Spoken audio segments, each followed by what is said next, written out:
Okay, I walked away for 5 minutes and we're at 142% of a level 5 hype train, so I'm not sure how that happened. Let's take a look. Shadow of the Veil, thanks for 7 months.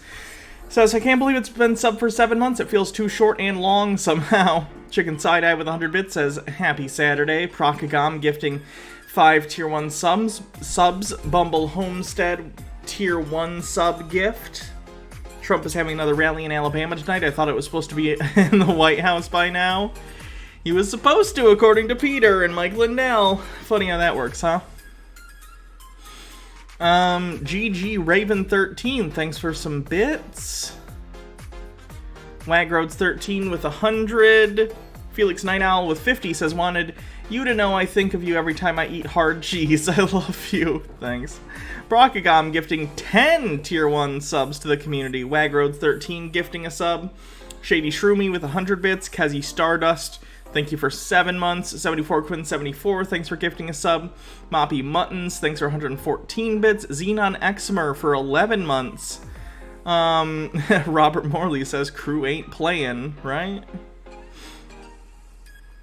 Chicken Side-Eye, thanks for gifting another sub. And I think we caught up.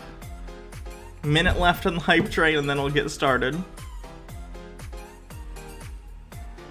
Just got back from the beach and showering. First time in a bathing suit since I've come out, so that was good. Ice Queen says, hype bits, evening everyone. Jody Girl, thanks for gifting 2 tier 1 subs to the community.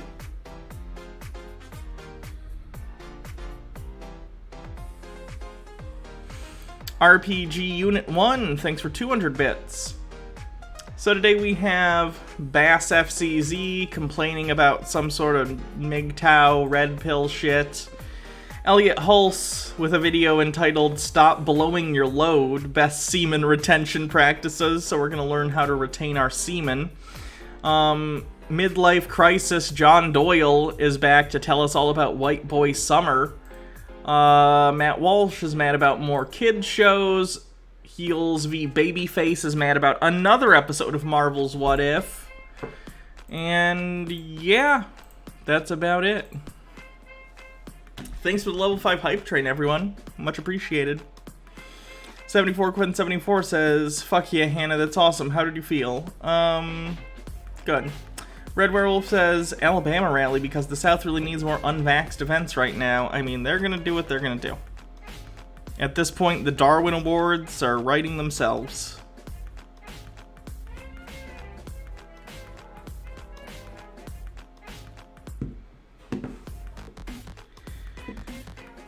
Just put out a deposit on a new room. Good for you. Exia Ross says, Hannah, I'm a YouTube Andy, but I just wanted to wish you well in your move and tell you I love and appreciate what you do. Thank you.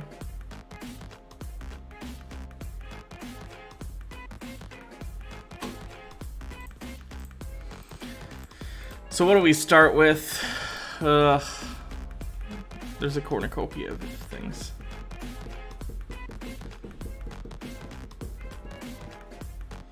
Will we be able to draw a direct line between, or rather, it's not a question, Wabbajack says we will be able to draw a direct line between COVID deaths and the loss of GOP votes in the midterms. I hope so. Tragedy would at least have a little bit of an bright side in that case. Kind of poetic, don't you think? It's almost like you shouldn't cultivate the stupidest, most gullible base possible for your political party because those kind of people tend to do really poorly in crises that might cull parts of the population based upon said traits.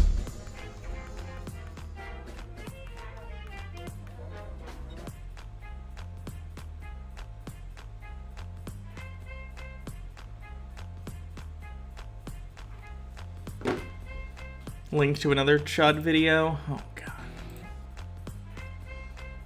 Oh, God. Fucking freedom tunes. Good lord. Killing your base to own the libs. Trump won? Hold on, I'll check for you. Who won the 2016 presidential election? Who won the 2016 presidential election? Oh, I'm sorry, 2020. That's my bad. 2016 was Donald Trump. 2020...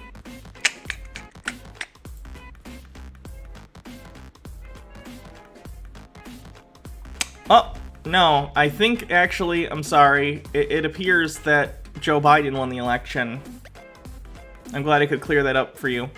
Mike Mack says, easy homework not in office? No, easy HW. What does HW stand for?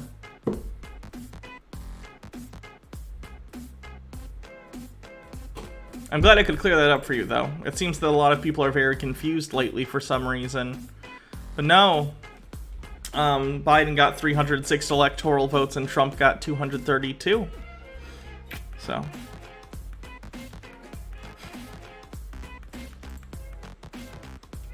Trump won the 2016 election. He did win the Electoral College. That is correct. In 2016. Biden did not win the 2016 election. That is true. Alright, what's this stupid freedom tune thing?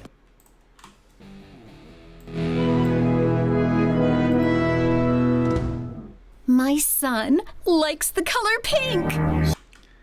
Oh, I already hate this. Yes, clearly, children who exhibit signs of gender dysphoria or who express some want to present as the opposite sex, clearly, it's all just hysterical lib moms who notice that their kids with dicks like the color pink. Sounds pretty normal. I prescribe that you go home and stop being weird. Don't you understand? She's a lady. Whoa. Oh wow, Freedom Tunes. Oh no. Whoa. Up to 94% of children referred for dysphoria grow out of it naturally. Yep, I'm done. Don't send me that shit. Are you fucking kidding me?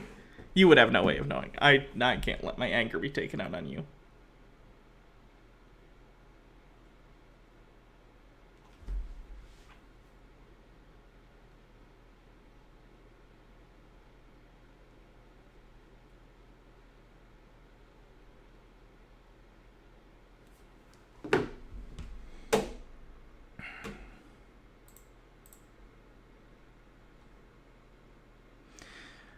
Yeah, the Trump rally's going on right now.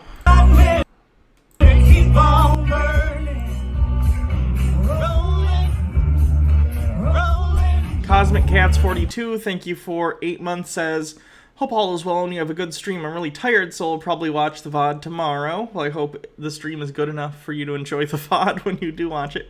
Fresno 12, thanks for 10 months, says, I've been up all month with Baby Hulk, but Hannah, your streams make it all worth it. Well, thank you.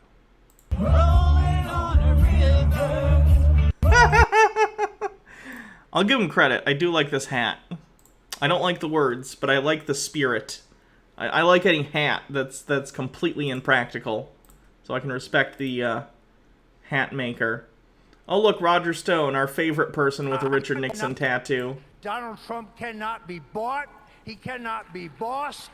He is his own man, and he answers only to the American people.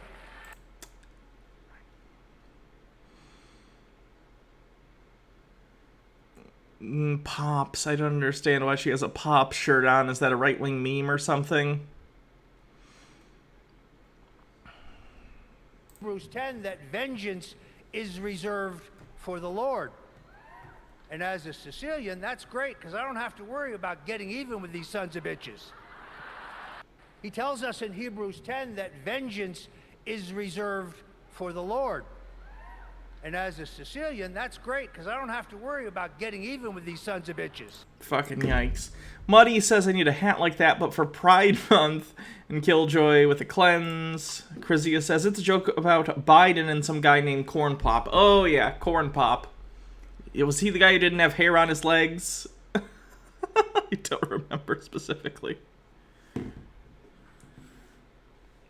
Fair to say that I'm the only person you know with a dick on the front and the back. Yeah, for those who don't know, Roger Stone has a big tattoo of Richard Nixon on his back. It's like a whole back tattoo. It's real bad. Tiger White says, I'll never understand what's wrong with pink. It just goes to show it hurts to be human. Morok says, tomorrow my Pathfinder game is running a battle royale. I'm gonna die horribly, but I hope my cat girl and her giant robot spider made out of swords take out at least one other player. Felix Night Owl, thanks for 8 months, says, can't wait till we have a sub baby Hannah to add to that huge flock of sub kids you got. I know, I'm glad I don't have to pay child support on all those kids or I'd be broke. Mike Mac says, you've fallen for one of the two classic blunders, the first being never get involved in the land war in Asia, but only slightly lesser Okay, hold on, let me do this. You've fallen for one of the classic blunders, the first being never get involved in a land war in Asia, but only slightly lesser known, never go in against a Sicilian when death is on the line!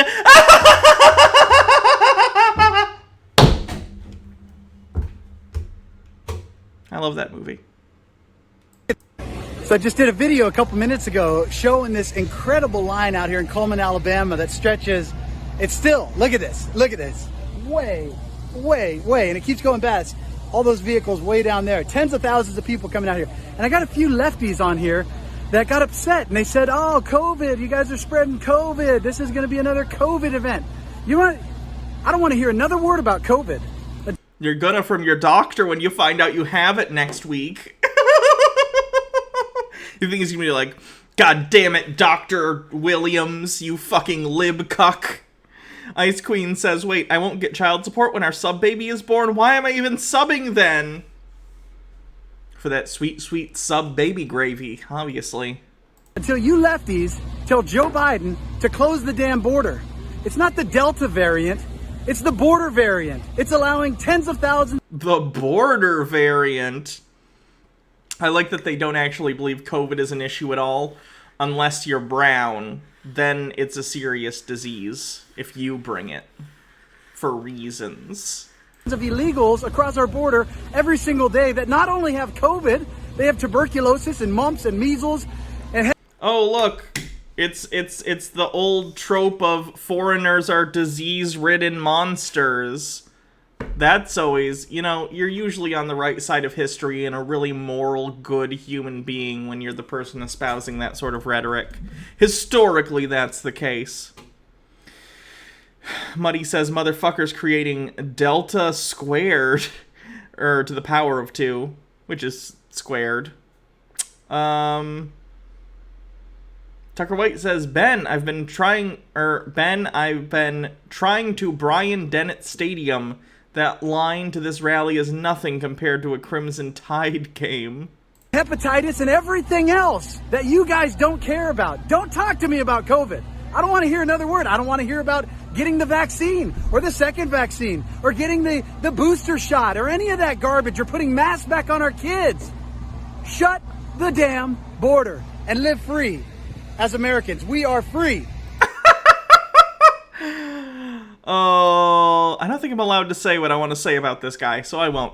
Hey, fun fact. I told you guys earlier that I went to the beach today for the first time since I came out, and I had, like, an actual bathing suit I was comfortable with.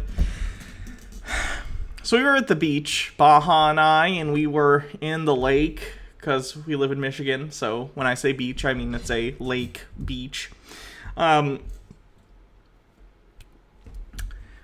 There was a girl who was straight up, and this was a crowded swim area. This was like a public swim area. There were children about. This girl was straight up giving her boyfriend or husband a hand job in the fucking lake. Now look, I'm not telling you not to get a hand job in a lake, but if there are other people around, maybe don't. If there are children around, maybe don't. I don't want to swim in your cum.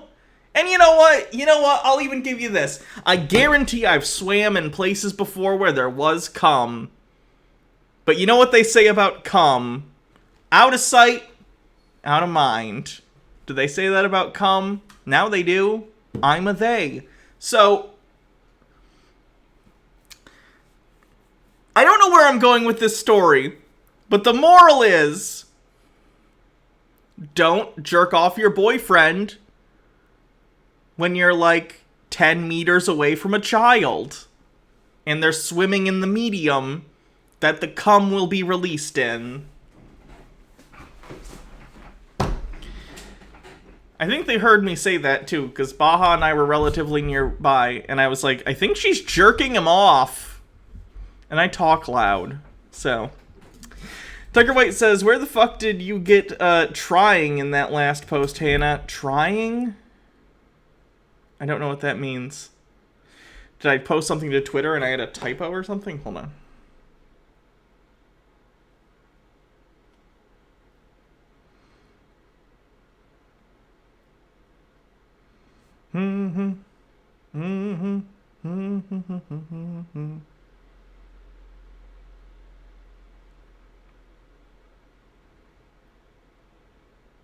I don't know what you mean.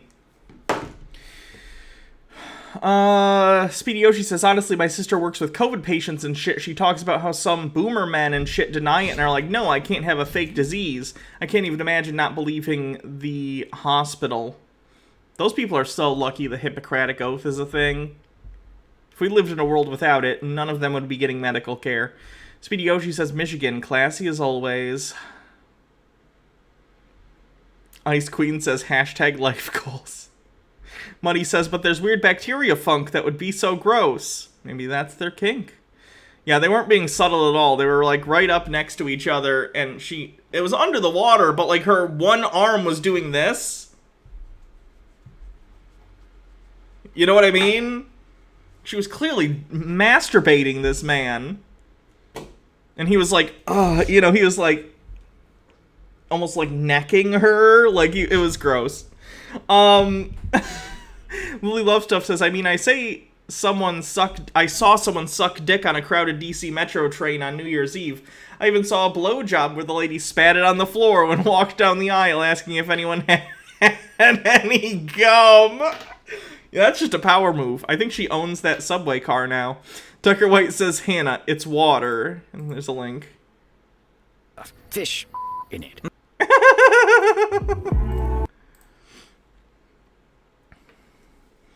Mike Mack says, you know what could help prevent these diseases? I don't know, maybe fucking vaccines, you crybaby sheep.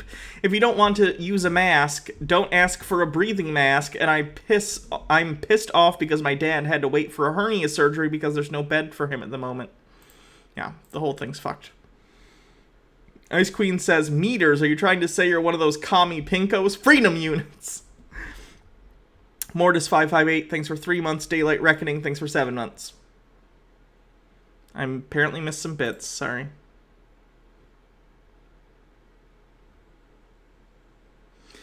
Have I ever seen the homemade Princess Bride movie from the Disgrace streaming service, Quibi? Oh, no. What? Thanks, Blue Cat Shadow. Don't be afraid. Stand up. Call them out, though. You want to stop COVID? Close the border. Don't stop doing this. How about you get vaccinated, you fucking loser? Over there. And there's still, I don't know if you guys can see. I'm trying to zoom in and not make you guys dizzy. Again, killing your own marks to own the libs, not a great move as a grifter. Just putting that out there.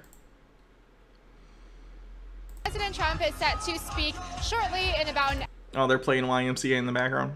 And I had a great conversation with Trump actually this morning. Because it's to give him a sense, because he's speaking tonight to a rally probably of about 40 or 50,000 people down in Alabama. Yeah. I kind of doubt that. I'm sure there's a decent number of people. There are plenty of dumb people in this country. I think he got like 60-something million votes or something. I'm not saying there aren't Trump supporters, but like, are there enough that want to go out in Alabama? Yeah. He told me that 250,000... You don't believe in mandated vaccines? Okay. You should get vaccinated. Ice Queen says they're obsessed with the gayest song. I know. Does Trump know it's a gay song? Lily Love Stuff says, isn't Orlando at the point where they are asking people to limit their water usage because the oxygen they use to treat the water is being diverted to hospitals? But still, there are districts in Florida where the state is cutting funding because they're requiring masks at school. But yeah, COVID's not real. Yeah, it's stupid. People bought tickets, knowing that they couldn't get there, but they bought tickets anyways. The tickets are free, dipshit.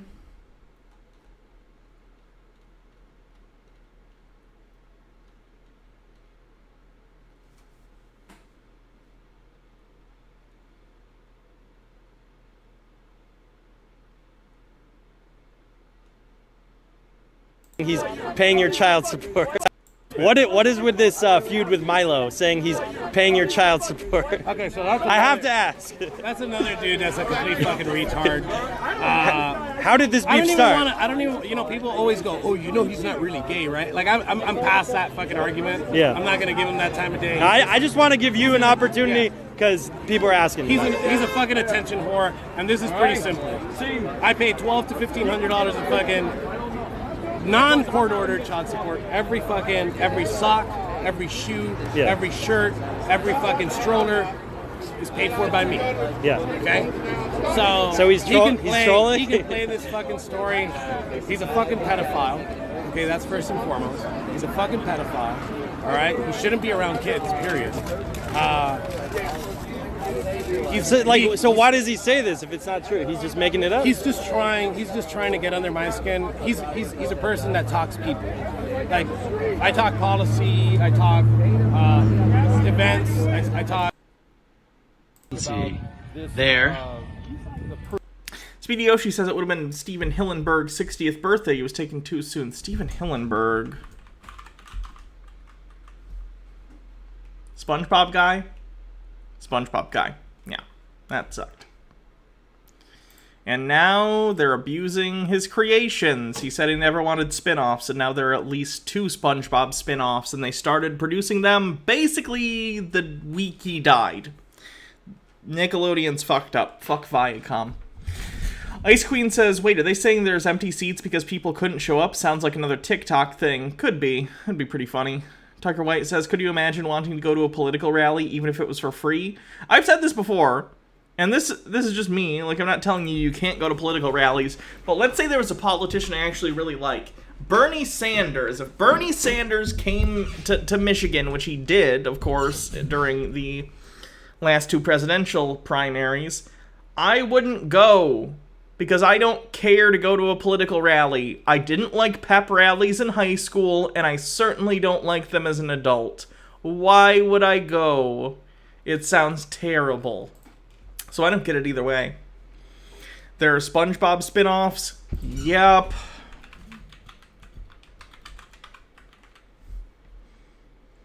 Right now there is Camp Coral, and now there's the Patrick the Star show. Because, again, soulless corporation wants money.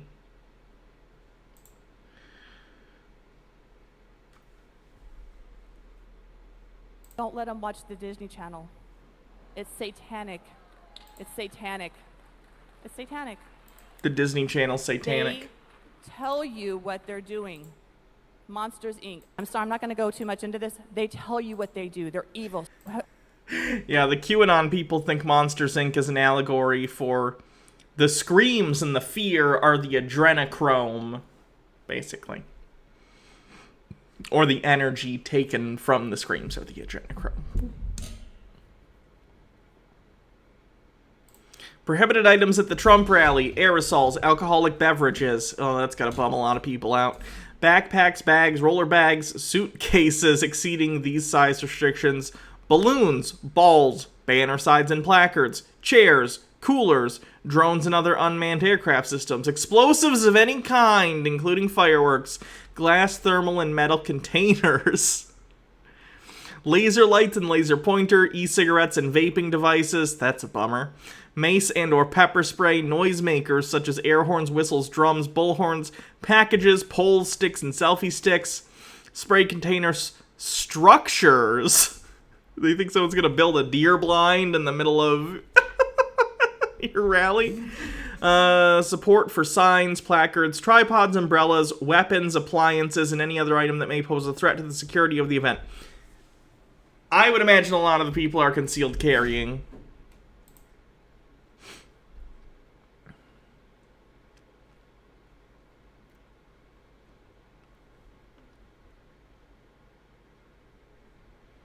Did you guys see the idiots are taking that horse dewormer because they think it'll do something for COVID? In 2021, we took a little trip to Washington, D.C. We went on January 6th. We took a lot of MAGA hats to honor Donald Trump. 1 million loyal patriots were there to drain the swamp. Wait, is it back to being MAGA people and not Antifa anymore? I lost track of the goalposts. Wolf519, thanks for subscribing with Prime. Speedy Yoshi says people are also saying Disney Channel is satanic because there's a show on it called The Owl House about a girl going to a world with witches and demons and learning to become a witch herself. Oh, and she has a girlfriend, and one of the other main characters has 2 dads. Oh no, the gay agenda. The gay agenda is acknowledging that gay people exist in real life. Tucker White says, I'm dying to know the incident that led to no toasters. The fire tear gas, but we the people kept coming. Peacefully meet on the lawn we did go. They opened the gates and they let us all come in. We came to stop the steal and get rid of Sleepy Joe. I like that they still call him Sleepy Joe, even though he's outmaneuvered them at every turn, apparently, based on their conspiracy theories. He's sleepy, but he's also the head of the deep state, or something. Doesn't really make sense, does it? Ice Queen says, as someone who came from more than one Johnny Horton song, I am offended, or who can name more than one, rather. Fresno 12 says, Pixar producers came to my film school in college. He worked on Monsters, Inc. It was actually about PG&E and rolling blackouts and spiked energy bills for everyone in California in the early 2000s. Like, having to do with Enron. I know Enron was embroiled in some shit like that, too. Speedy Yoshi says, I keep having to explain this to people. Just because the police let you in doesn't mean you're allowed to be in there. It's legal. Police are shitty. We all know this. Muddy says, actually, I'm a fake gay. I don't have a physical form in your dimension. That's fun. We looked on the surface and we see a people come. There must have been 100 of them looking kind of dumb. They broke the glass and they pushed their asses in. We stood behind the barricades and didn't move it. Oh. No, he's saying they were at the thing, but the people who actually did the crimes are Antifa. Even though, again, it's public information who was arrested and for what crimes, and they were Trump supporters. Didn't move it in. Fired tear gas, we the people kept coming. Peacefully meet on the lawn we did go. They opened the gates and they let us all come in. Tucker Waite says, to be fair, I think progressives and lefties like myself had a hand in the Sleepy Joe nickname. Oh, probably. Which is pretty funny. And I get it. He's too old to be the president, in my opinion. So is Trump. But, and honestly, so is Bernie. But the right picked it up and they really like it too. I find it hypocritical from the right, considering they support Trump. Because Trump is only 3 years age difference than from Biden. And Biden is and has been in better shape for a long time. Tucker White says, to be fair, I think progressives... Nope, read that one. Sorry. Muddy says, also, bruh, this man is singing in JPG crust? I don't know what that means.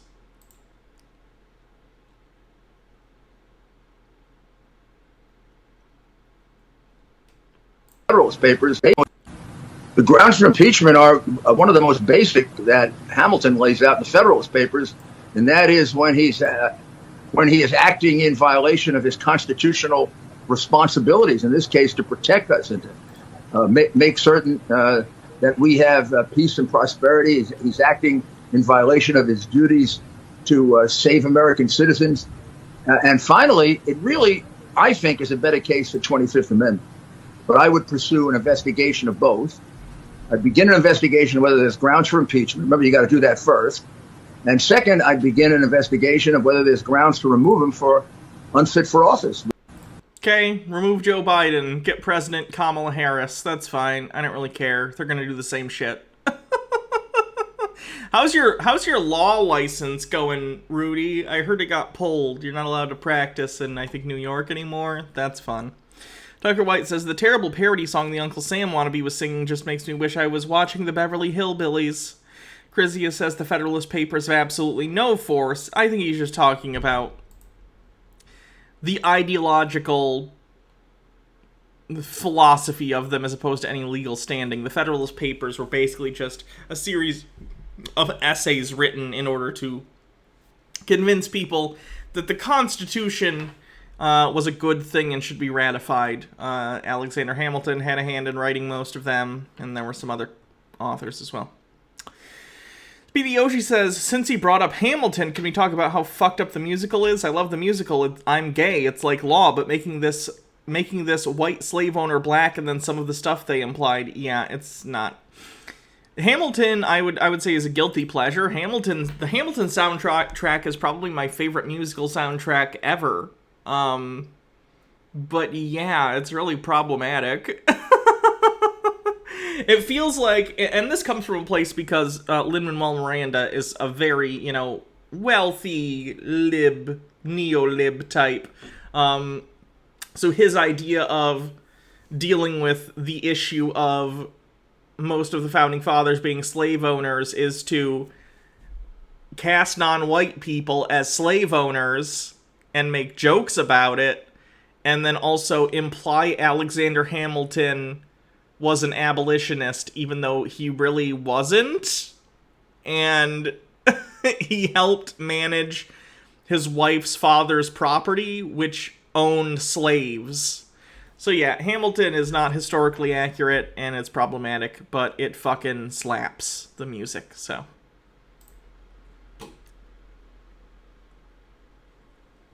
You can't believe people enjoy musicals? I should ban you. You're not allowed to be in my chat unless you like musicals.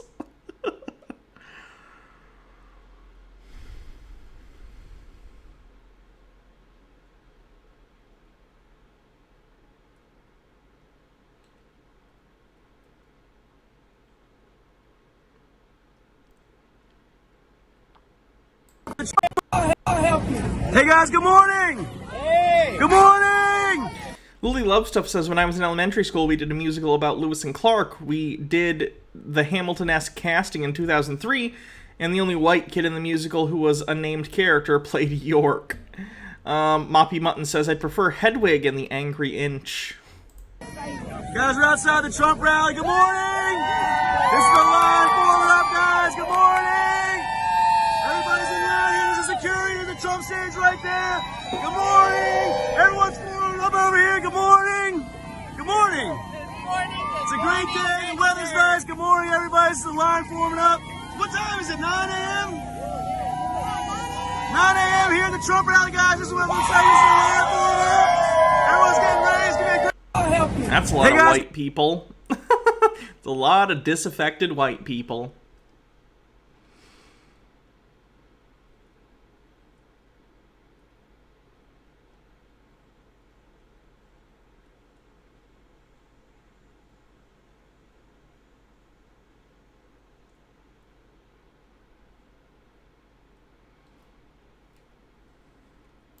Alright, let's get to the video content. Well, I guess you're already watching some short videos, but let's get to the longer stuff.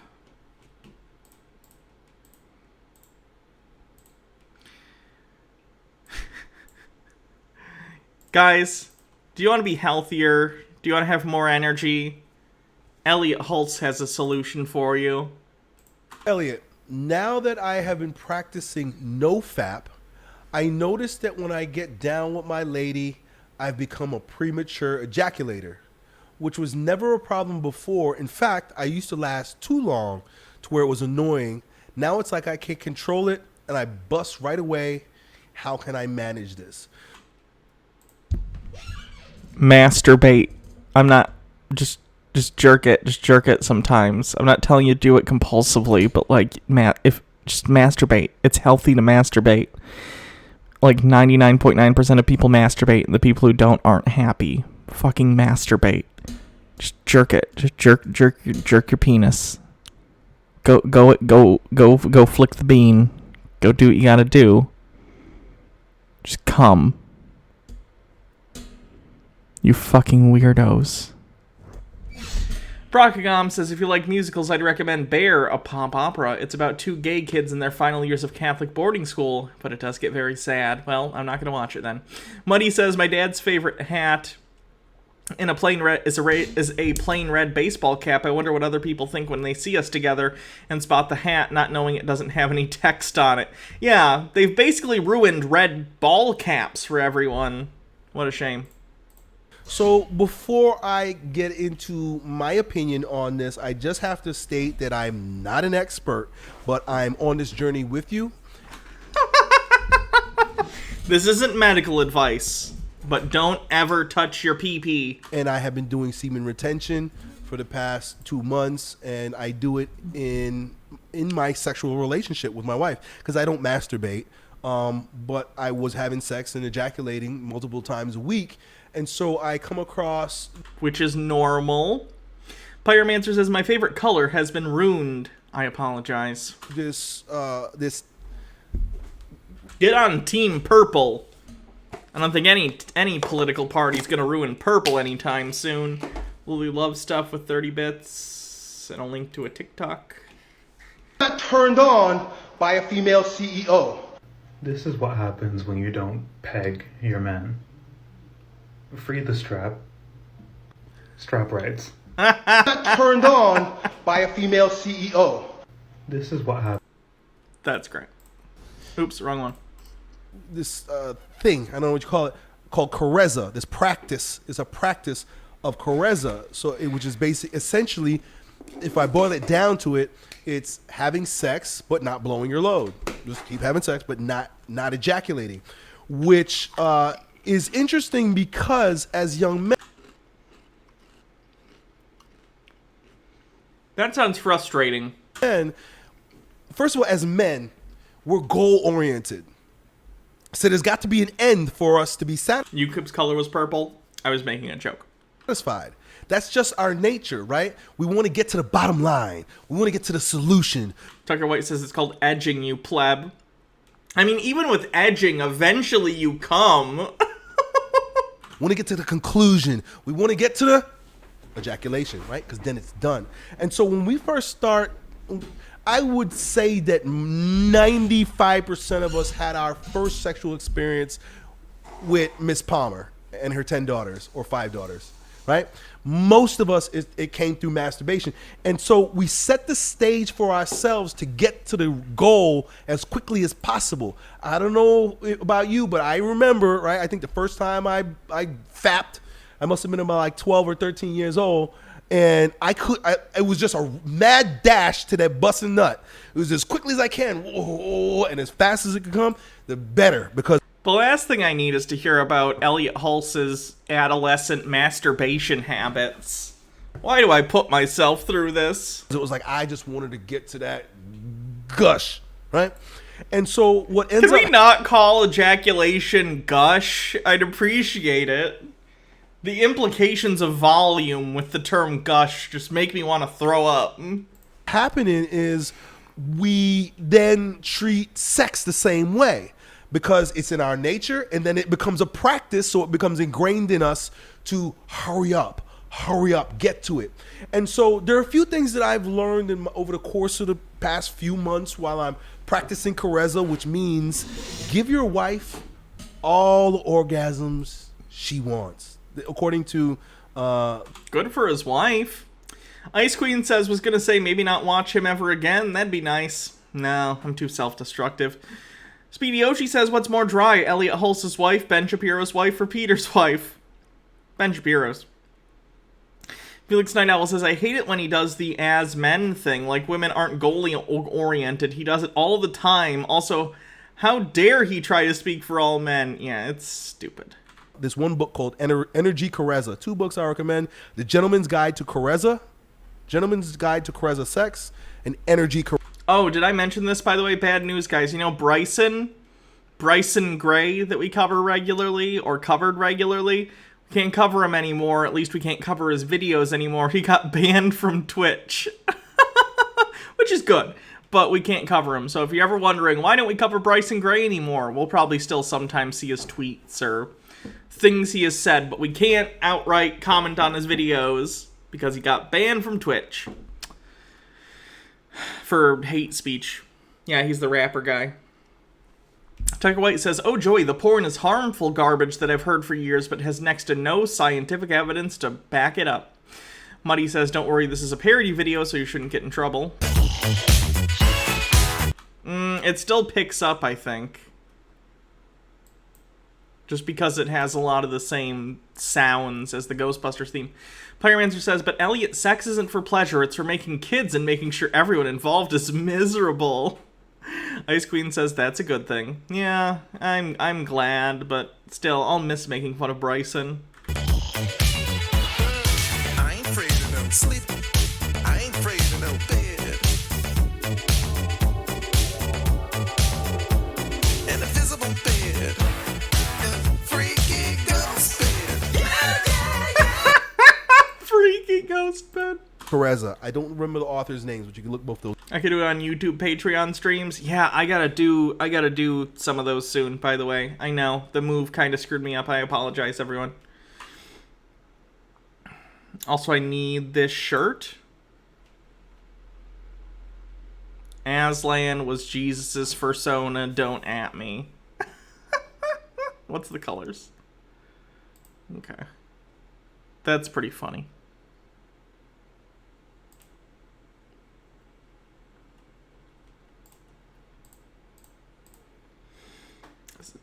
Speedy Yoshi says, me when I heard about Bryson getting banned.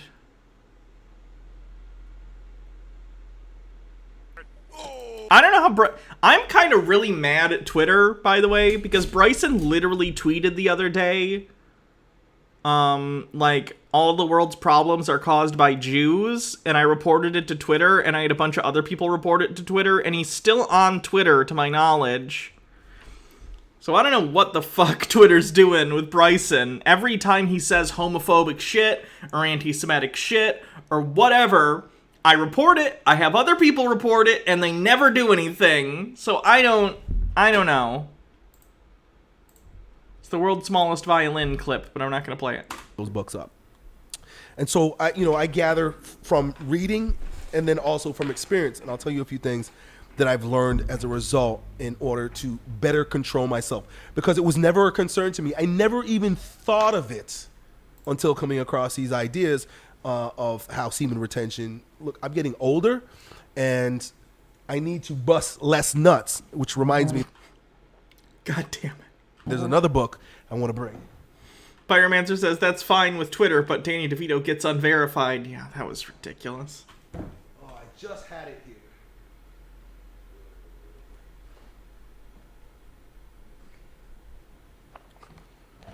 Before I get into some of the techniques that I've learned and that might be helpful to you. Of course, I don't know if you noticed, but when he stood up behind me, he has a statue of the mythical figure of Atlas holding up the world, and of course he owns it. If you ever walk into a man's home, women or I guess gay men, if anyone's ever hooking up with a dude and they walk into their house and they have a statue of Atlas anywhere in their house, run away and never contact them again. That's my advice, okay? Here's another. I would bet $1,000 that every man that owns an Atlas statue does not eat box, okay? Fact. He thinks he's holding up the world, but he won't go down on you. Colston says, all this shit is just Elliot having a midlife crisis about getting old and losing strength. Probably. Speedy Yoshi says, what's worse than having a statue of Atlas or the book Atlas Shrugged? The Venn diagram of people who own a statue of Atlas and the people who own Atlas Shrugged, everyone who owns an Atlas statue in the year 2021, that circle is completely in the circle of people who own Atlas Shrugged or have read it. Another book. So I think it's important. In this book, he makes... Color by Emmy says, I bet Batman has an Atlas statue. No, Batman is a fictional billionaire, so he actually cares about other people. Batman isn't... Bruce Wayne is not a realistic character, nor is Tony Stark. But, like, they're fictional characters, so they're rich and they give a shit about other people. Ice Queen says, what if I go to a woman's house and there's a statue of Athena? You're probably fine. Pyromancer says, poor Atlas, ruined by Atlas Shrugged. Yep. Makes it clear that it's not that we never blow our load ever again, but there is a optimal time of retention. Honey, it's time for your monthly semen milking. That a man based on his age should go. So, I'm doing my best to last as long as I can, but there should be an end point, and I gotta find it in this book. Oh man. Does it have like a chart that tells you how much often you should climax at what ages? It tells you, okay, here. So according to traditional Chinese medicine, this is how often you should blow your load. Traditional Chinese medicine. Yeah, I trust that. Which is most healthy. If you do it any more than this, then you're making... If you have to put a word before medicine, like traditional medicine, it's not medicine. It's folklore. Self-weak. You're... Muddy says, and that sucks because the Greek mythos is cool as fuck, and also Atlas Shrugged sounds like it could be the name of such a raw book, but of course not. Mike Max with some bits. Welcome home, Master. Your Oh yeah, someone showed me this the other day. balls look mighty heavy today. I'll carry them.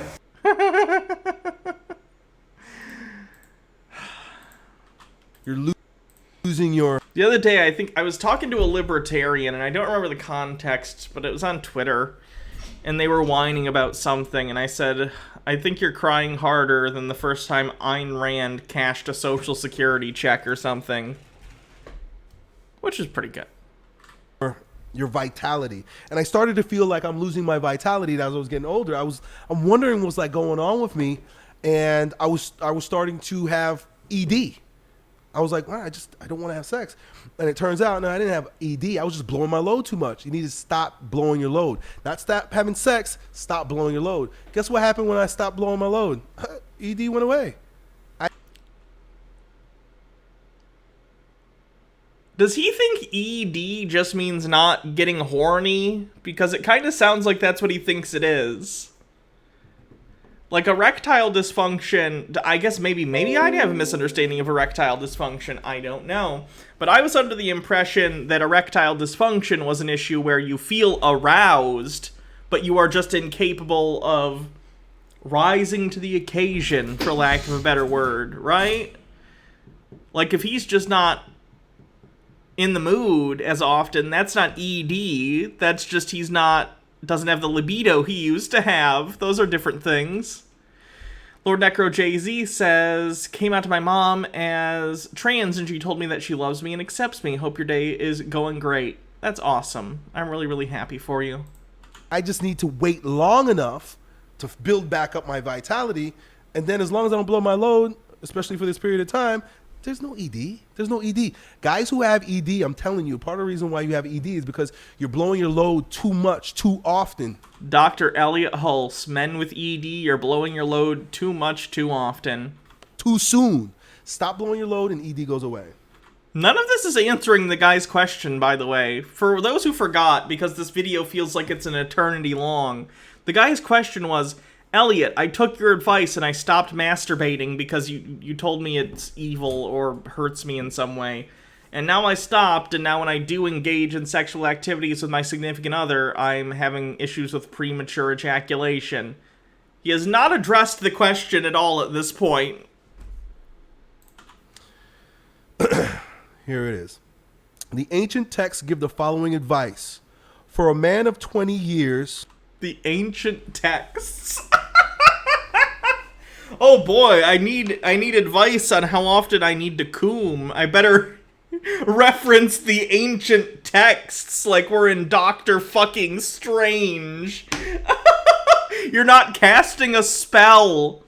You're jerking it. Once every 4 days. So once every 4 days, you should blow your load. At 30, once every 8 days. That's a challenge. I guarantee the guy that wrote these ancient texts was whacking it twice a day.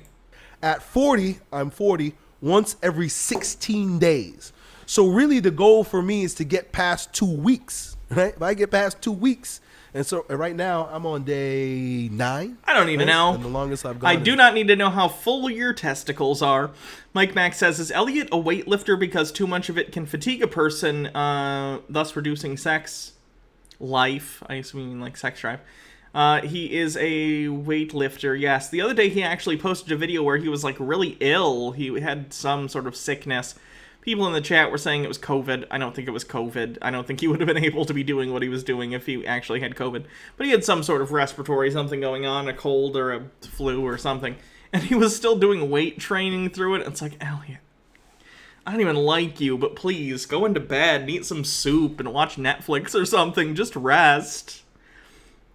I think Elliot, and this is complete speculation on my part, I feel like he's, so much of his identity is wrapped around being this, like, strong man weightlifter guy that, like, if he gets sick or as he's getting older and he's less capable than he used to be in those specific fields, you know, lifting heavy things, I think it's affecting his ego, like, a lot in a really negative way, and I think it's not good for him mentally. He needs to start being able to define himself by things other than how much heavy shit he can lift, and how much he can lift, how much pain he can lift through. Like, that's not healthy. He's gonna hurt himself.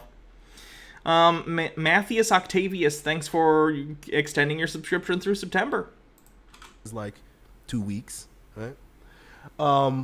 And I'd like to go longer too, just for a challenge, just to challenge myself. Just to challenge myself. At 30, once every 8 days. What did Marvel do to get Chuds into the poo-poo panic mode? We'll go over it later. It's about the second episode of What If. At 40, once every 16 days. At 50, once every 20 days. And at 60, once a month. Isn't that crazy? You're only gonna come once a month when you're 60? That's sad. See, I feel like old folk... I'm saying old folks' homes like we're talking about 90-year-olds. But when you're 60 and you're retired, I feel like you'd masturbate a decent bit. I don't know. I'm not saying you're gonna be as horny as you are when you're younger, but like, what else you got going on, you know? You're retired, you're at your home, and you're just like, oh... Pyromancer says, I can say from experience, 1 or more a day hasn't been an issue. Nursing home residents fuck a lot. Yeah, there's actually an issue where STDs spread pretty badly, and I mean badly, and they spread well in old folks' homes because they don't use protection a lot because, of course, pregnancy isn't a concern for the vast majority of them. But they're still having sex because they got nothing else to do, and they're interacting with people who live in the same building or community as them if it's like an old folks community. So like assisted living facilities and places like the Villages in Florida, if you know about the Villages, which is an old retirement community, I think would be the nicer way to say it. They have big STD problems. Moppy Mutton says, in ancient times, true story, to keep the Nile fertile, the Egyptian pharaoh would have an elegant procession in the river where he would strip and jacket into the Nile. Ancient ways are legit. They should keep that going. Hydrate? Okay. Can we get the Egyptian president to come down and jerk it into the Nile once a year?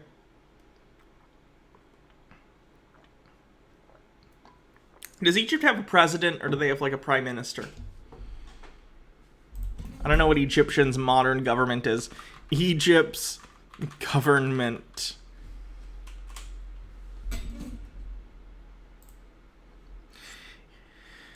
Egypt has operated under several constitutions, both as a monarchy and after 1952 as a republic. The first and most liberal of these was the 1923 constitution, which was promulgated just after British declared Egypt's independence. La la la. In 1971, a new Egyptian constitution was adopted by referendum to replace the interim constitution from '64. It was amended in 1980, 2005, 2007. Egypt held its first presidential election in 2005, in which multiple candidates vied for the office, which was conducted by popular vote. Prior to that time, a single candidate had been chosen by the legislature and then confirmed by national plebiscite. Probably mispronounced that. Sorry. So it was sort of like a pseudo parliamentary thing, and now it's sort of similar to just electoral politics for president. Interesting. Yeah, so bring that president down and right into the Nile.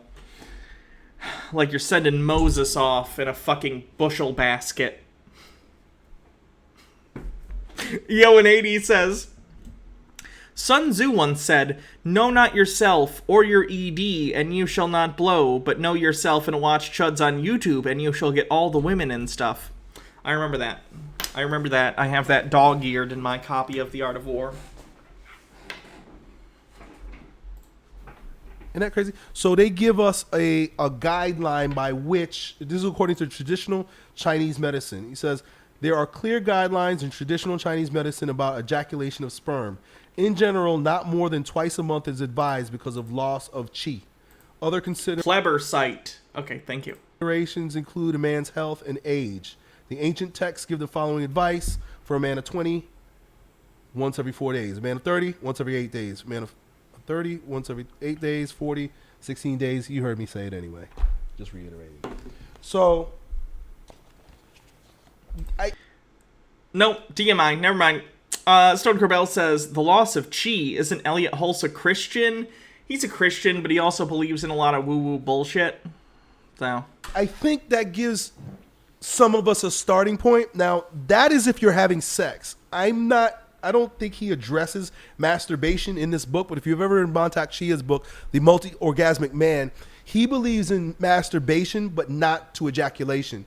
He believes that by masturbating, you're basically, you're having sex with yourself, right? But you don't do it to the point of ejaculation. You do it simply to circulate that sexual energy. That's what he says. You build it up and you circulate it through stroking, but it's not even really masturbating because you're not coming to a conclusion. Daughter of Tiamat says, but the player's handbook says I get all my key points after a long rest. D&D.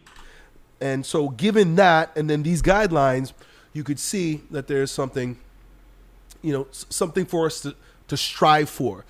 I'm not... He's still not answered the question at all, by the way. I want to remind you, this started with a question about premature ejaculation resulting from not masturbating. I'm not sure that these guys, and some of you maybe you, who are allowing your dick to go dormant for 60, 80, 90 days, I'm not sure that that's the best way.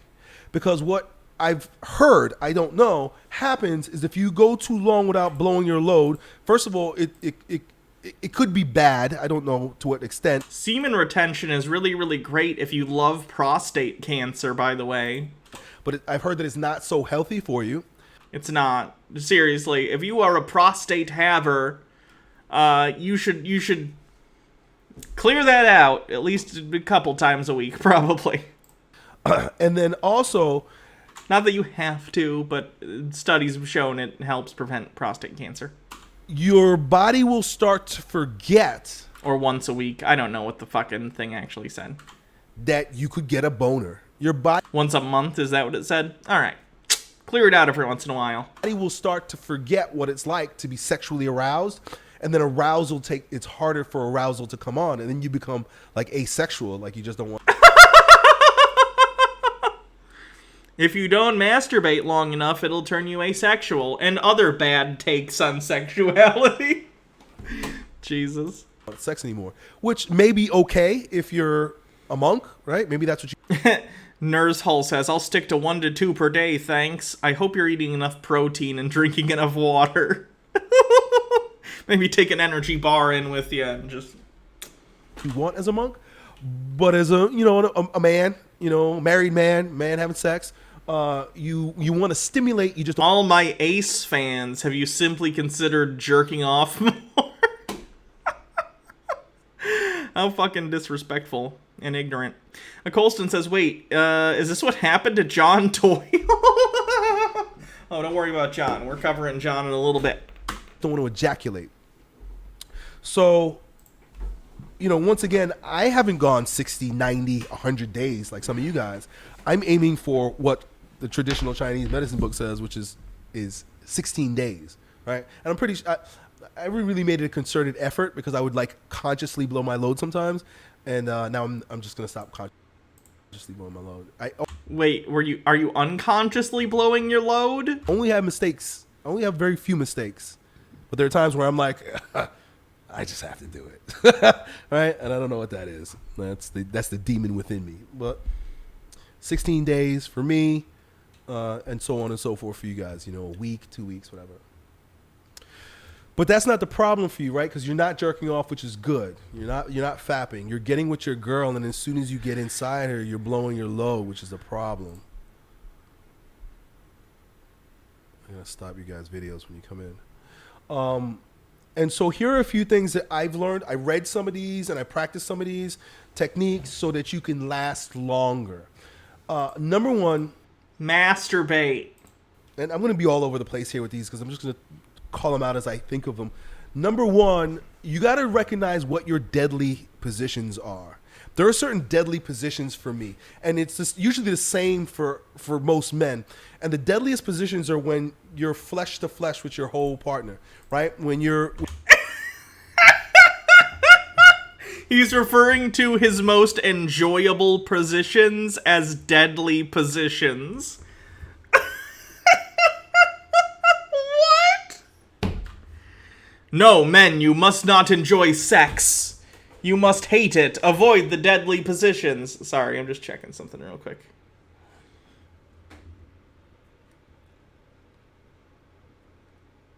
It looks like I have something on this. Sorry.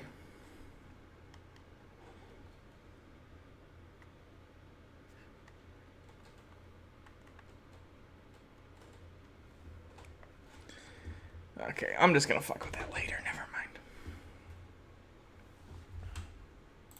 When your whole body's lined up.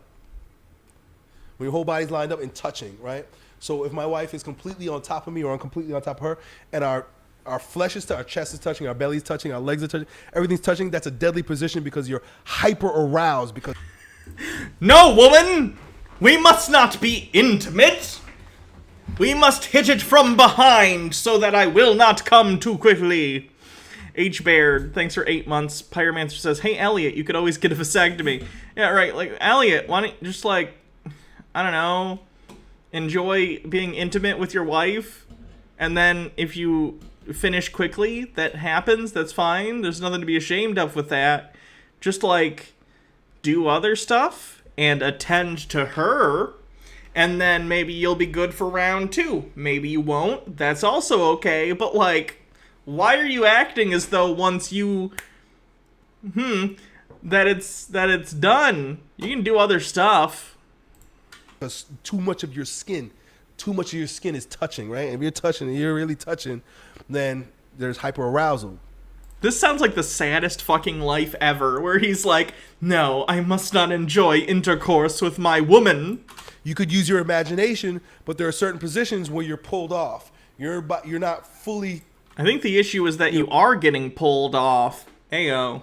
So the skin's not fully touching, it's just what's between the legs. This is what's happening at the hips, right? So you could just think that there are certain positions where you can just get the hips involved, but you're not on top. And not to say that the whole sex act needs to be that way, but when I'll talk to you about recognizing, when to pull back and when not to, but you got to know your deadly positions. There are certain deadly positions, and those are the positions that you want to be careful with. The other thing too is there's deadly movement. When you're jacking your hips, when you're moving your body, the orgasm reflex, according to Wilhelm Reich, is a wave-like movement within the body.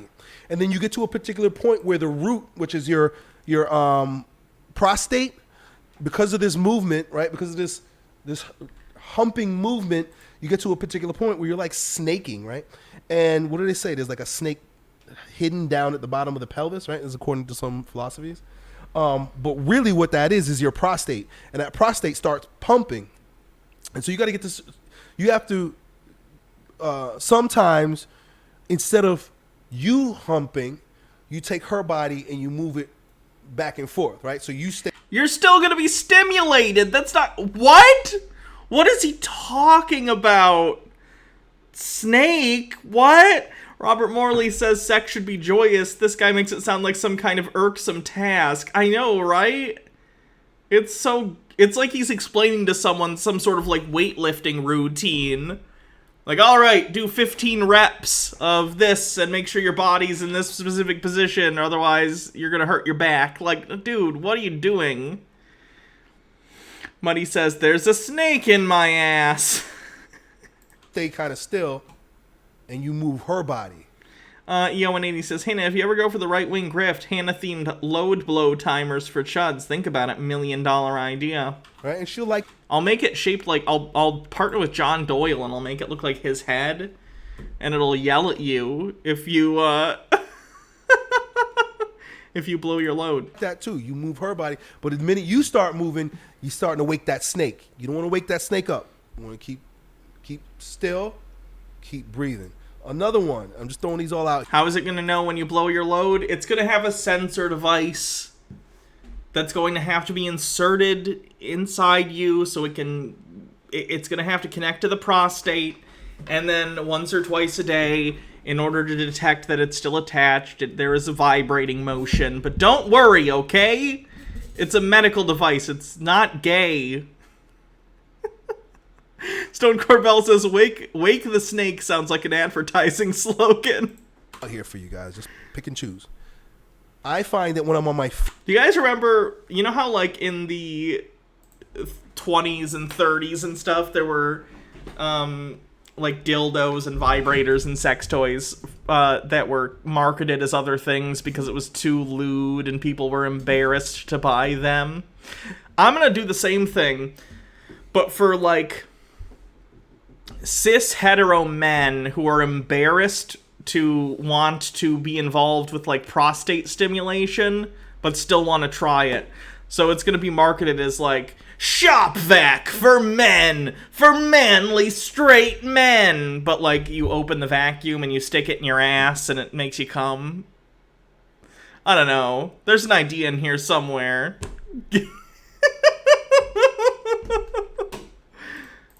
Feet. I have better control when I'm on my feet.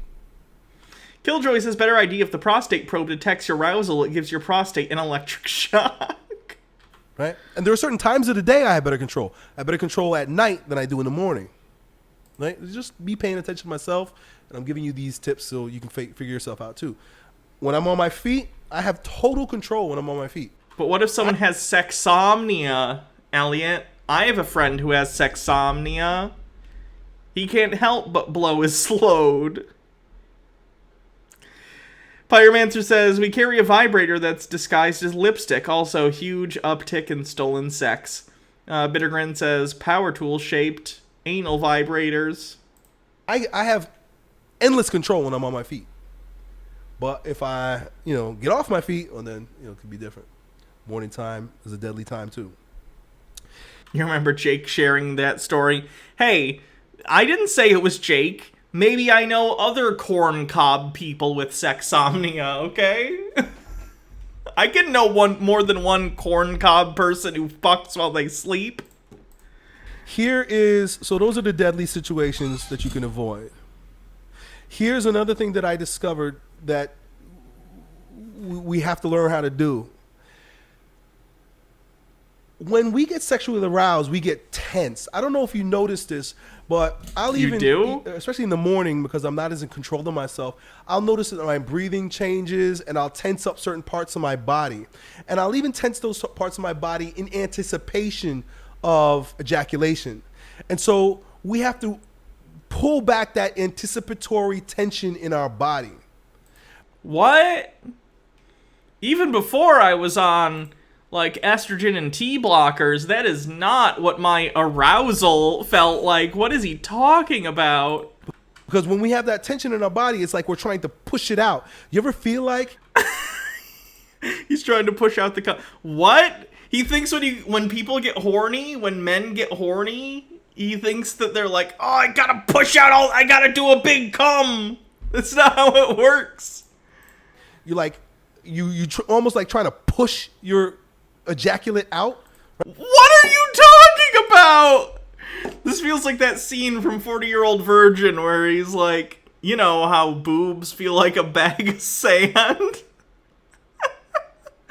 Ashy Boo says he's given himself anxiety about orgasm, so now he gets tense when he's aroused. He fucked himself over. It kind of sounds like it. Killjoy says this guy sounds like he's shitting when he nuts. Right? It's like it feels so good that you're just like, you squeezing your butt and you're like you're almost. What the fuck is he talking about, guys? Pushing it out. Ice Queen says that's the second time you've referenced that scene in like a week. I guess it's a good week for references to that movie. Sky Comet Fallen says, I'm so uncomfortable. Cis men. Okay, are there any cis men here that can confirm or deny what the fuck Elliot is saying? Is this an Elliot thing? Or is this genuinely a thing that I just don't understand because trans?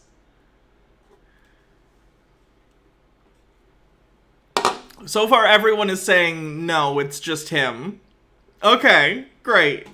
Thought so. Just wanted to make sure.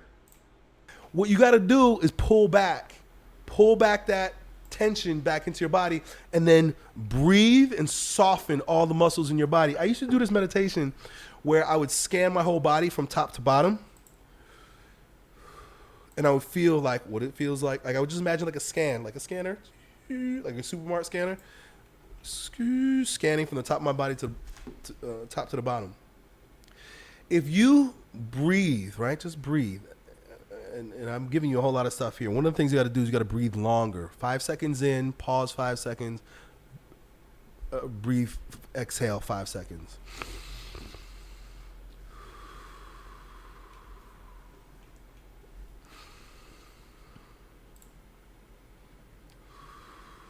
As you're breathing, scan and feel your body from the bottom of your feet to the top of your head. Right? This all while you're having sex. That's why a man has to be in control of himself when he's having sex. A woman, when she's having sex, she lets go of control. This is huge right here.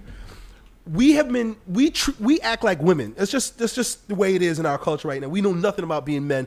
We get most of our ways from women, behaving like women, thinking like women, mommy.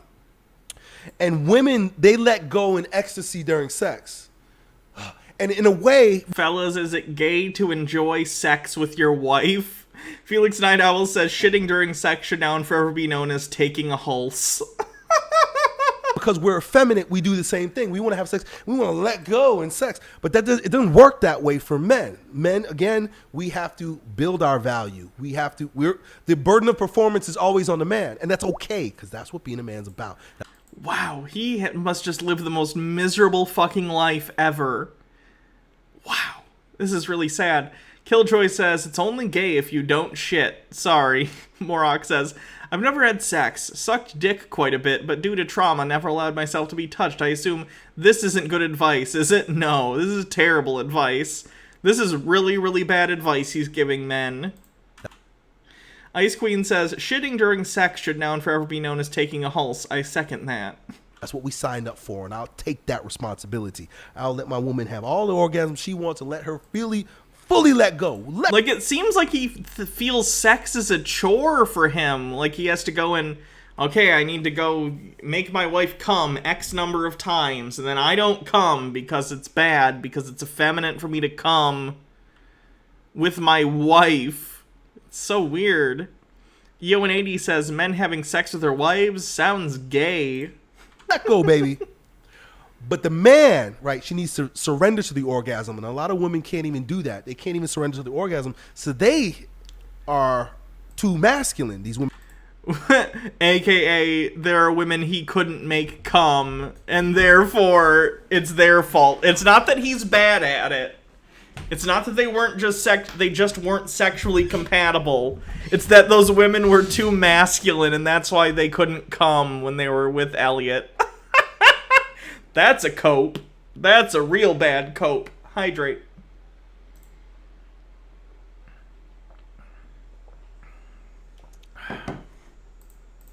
Women that can't surrender into the orgasm. But men not supposed to surrender. Men don't surrender in orgasm. Men maintain control of himself during sex. You got to be self-conscious during sex. You can't be... That's like the worst advice I've ever heard.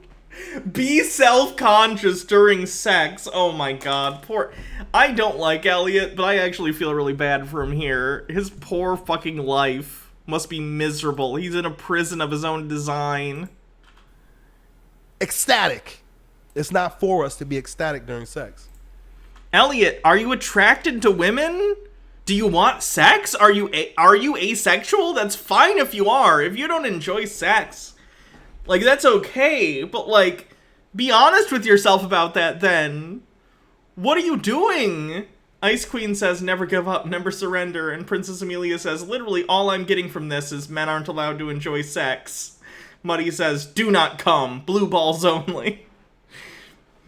Simple Cat Girl says, Elliot, sex is supposed to be good to both partners. Men are allowed to like sex and be a moaning mess, right? It's not for us to let go during sex. I can say, I've never met a single woman who wanted their partner to be this stoic, like, I am humping. You know what I mean? I've never met a single woman that I've talked to about sex who hasn't expressed that they enjoy when their partner shows that they're enjoying themselves, makes noise, you know, expresses how they're feeling during sex. I'm not saying that person doesn't exist. I'm saying I've never met them. And I've talked to plenty of women about, you know, sex stuff. So I don't understand. Is for us to be focused during sex. I know this is crazy. It sounds crazy. And it almost sounds like, well, what's the point? Well, you'll see. Because there's a great advantage to having lots of sex but not blowing your load. Felix Night Owl says, what's the point then, Elliot? He's getting to it. I don't know what it's going to be, but he's getting to it. So breathing, scanning your body, be aware of your whole body. If you find that you start holding tension, and all of us are different.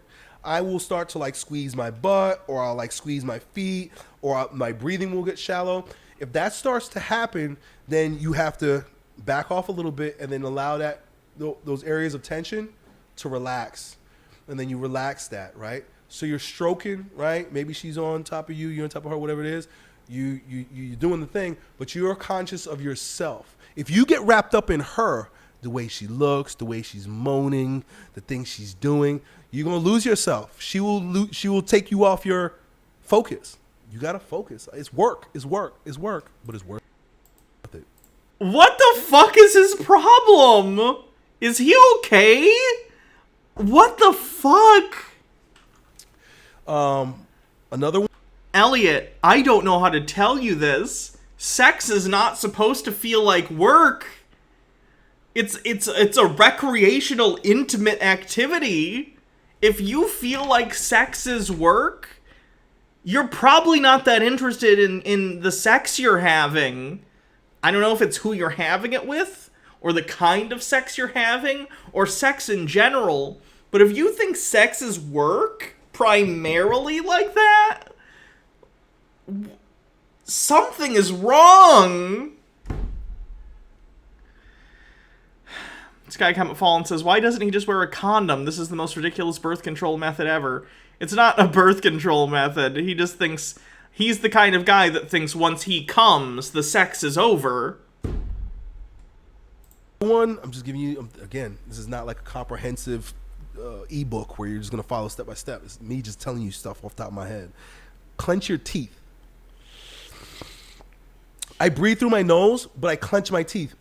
I read this in a book called The Tao of Sexology. If your method for getting through sex with your wife is the same method that Civil War doctors used to have patients do when they were amputating their legs without any sort of anesthetic, when they'd put leather and they'd have them bite down real hard,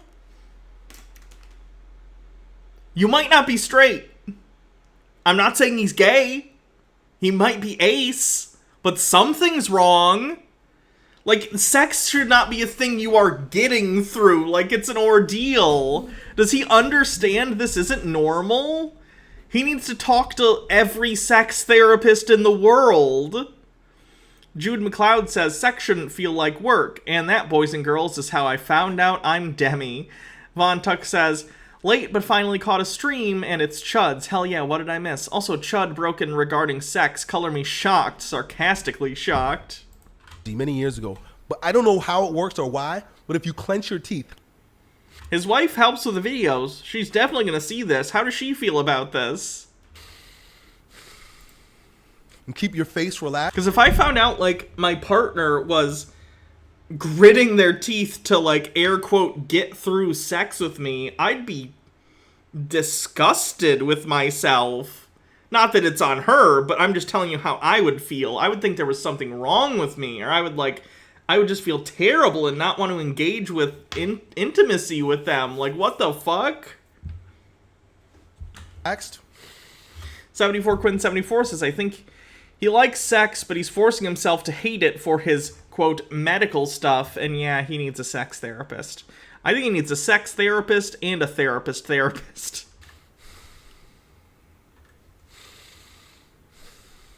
And breathe, it gives you more. I have more control when I clench my teeth. Why? I don't know. More control when I clench my teeth. And I'll give you this last final tip, right? This last final tip. You have to be aware of your state of arousal. We got to be aware of our state of arousal. Like I said, men can't let go in sex. We don't have the luxury of letting go in sex if you're using sex for cultivation like we're talking about right now. If you're just using sex for, or masturbation, you just want to blow your load because you're addicted to orgasm, that's a totally different thing. Fellas, is it addiction to enjoy when you have sexual experiences? Necromancer says, okay, to all men feeling anxious about performance while having sex with women, I just have one tip. Just do long foreplay and give her oral and ask her what she likes and how you can make her come with your mouth. Work on things like that, and then you can relax with the rest, which will actually be better for both of you. Yeah, I think a lot of dudes get really, really nervous about it, and it's counterintuitive. I think that men, particularly young men, and this is, take this as you will. It seems to me that a lot of them do sort of a self-fulfilling prophecy where they get so worked up over the idea of sex and anxious about it that they wind up ruining the experience for themselves. So, just chill out. Don't take it too seriously. Stay safe, have protection, make sure all consent is involved, and just have a good time. It's fine if you come. It's fine if you come immediately. That doesn't mean the sex has to be over. Yo180 says, this guy reads too many Wuxia novels. Cultivating your D, really? I don't know what Wuxia is. But when you're or getting to pegging. Man that's cultivating his masculinity, cultivating your sexuality, then sex becomes kind of a workout. But it's so worth it. I don't know about you, man, but it's so worth it to be able to please my woman that way and to be in just master of my domain, right? I'm in control. I decide when I'm going to let go. So you got to be aware of your state of arousal, and you got to give yourself maybe from 1 to 5. 1 being like, hey, I'm good. I can keep going. 5 being, it's about to blow. And you don't want to get to the point where it's about to blow. Because then there's other techniques that you got to do, like they call it the $1 million spot, right between your balls and your butthole. You got to take your fingers and you got to jam it right there, right where the semen is supposed to come out. Jam your fingers right there and hold it. And no, don't do that. Your prostate might even be orgasming, like pumping, but you don't let that semen out. And I've caught that a couple times. Okay. Health tip: if you're coming, don't try and fucking. What are you doing, Elliot? That's so bad for you. What?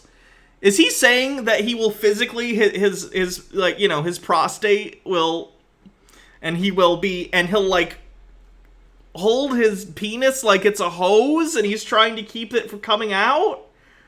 You're gonna fucking hurt yourself, Elliot. What are you doing? Oh, this poor guy. Profane Priestess says Wuxia, Chinese martial arts fantasy. Think Samurai Jack. Okay. Had to do that. Boom. And then you go into like a crunch and flex and you go, argh! Right? You got to forget about the girl, right? Throw her off you. Boom. Argh!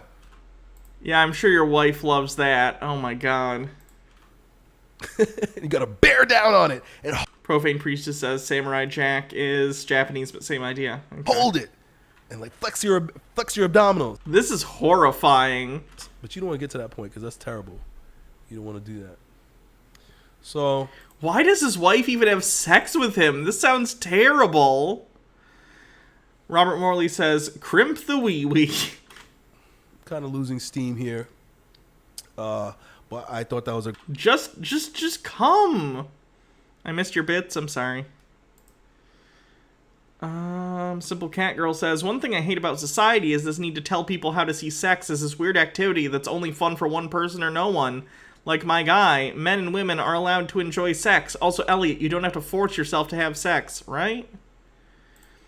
His wife can definitely do better. I'd hope so. Morak says,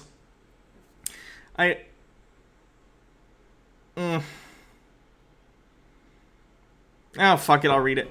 Morak says, I just go deep and slow. Make sure to use my tongue and lips. I ask my partner where they want me to focus. It's all about my partner. I want to give pleasure, and doing so gives me joy and fulfillment. Great. I'm glad I marked these streams as mature, so they're 18 plus. A great question, and those are some good things to look into. Look into those books that I'm talking about. The Gentleman's Guide to Carezza Sex.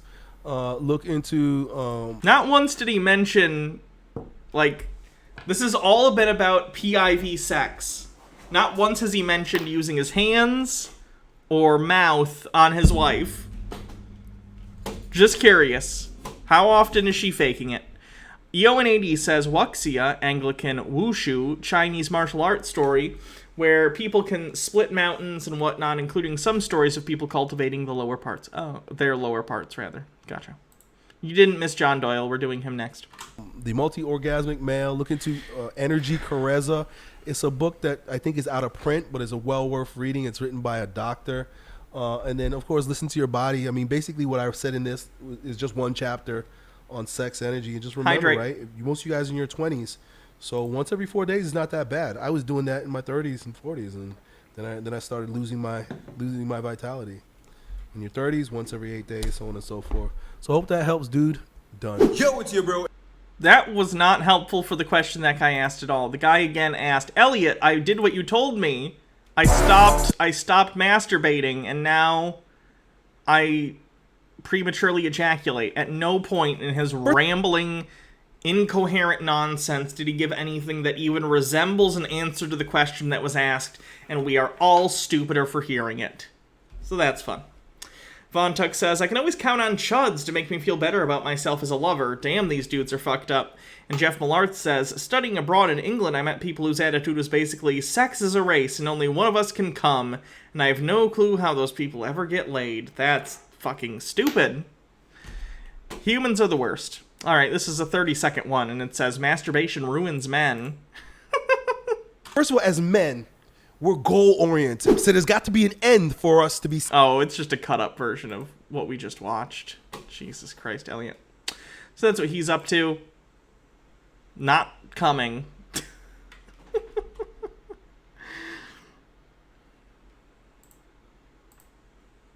This is a quick cleanse someone gave, and then we'll do John Doyle.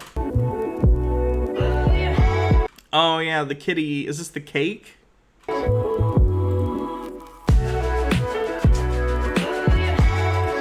I always wonder, because I occasionally I'll ask Baha questions like this, and she doesn't necessarily, you know, she's a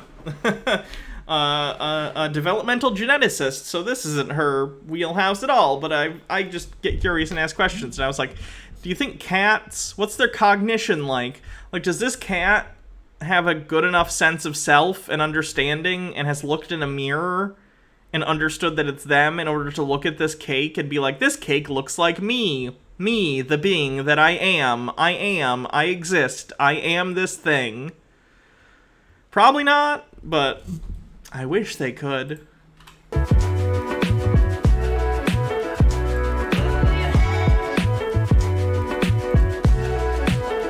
Most cats don't recognize reflections. That's a bummer.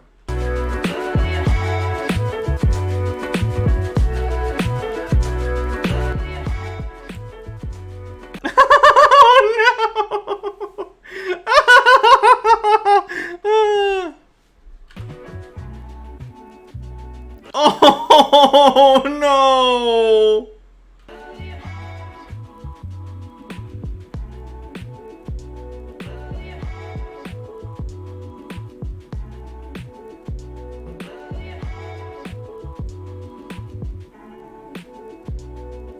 Does it have like a, what's the center of the head? Some kind of like candy filling? I'm very confused by this cake's construction.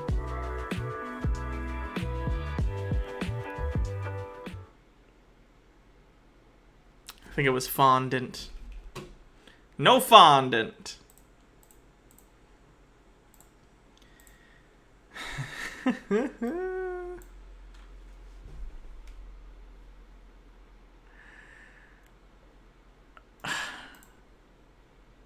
One sec. I'm curious about something.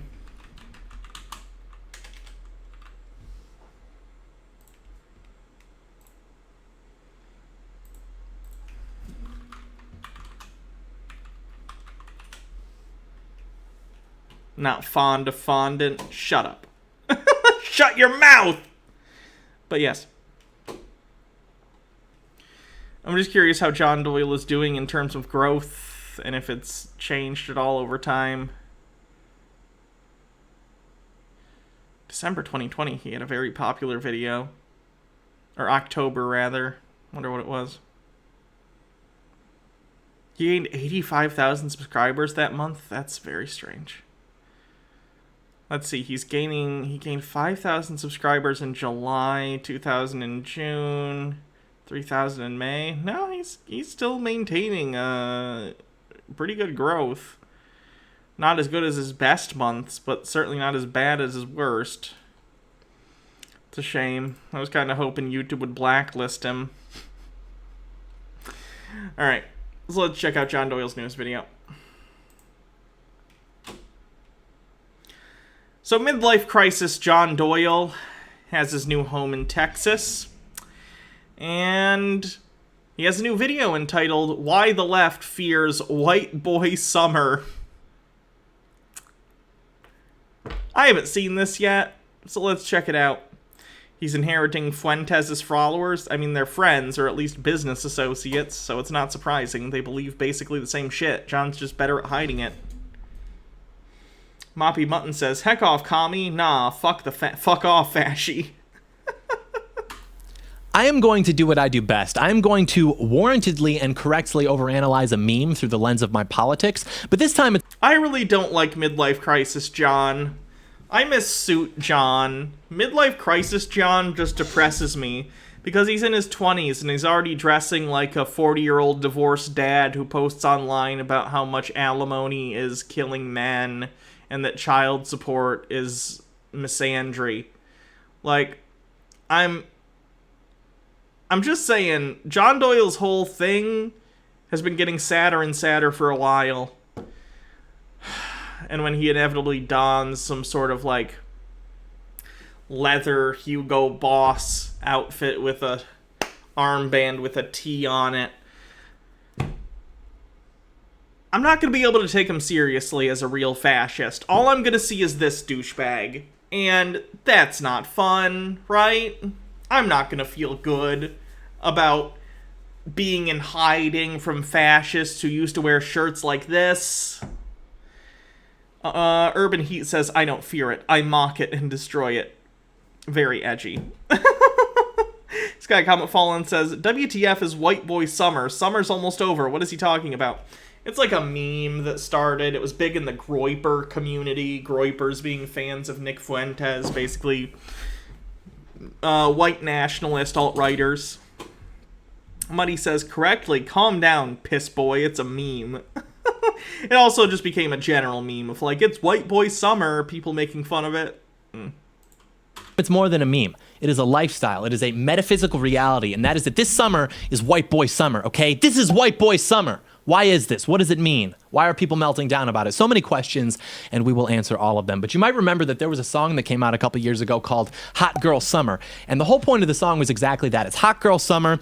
It's a summer for girls to live their best lives, be independent, be bad, enjoy yourself, be a hoe. It's hoe season. So basically, it was an anthem for young girls to do what they've already been doing for a while now, which is living as sentient fleshlights until they have a prescription for antidepressants and no less than 2 cats, all in the name of empowerment or whatever.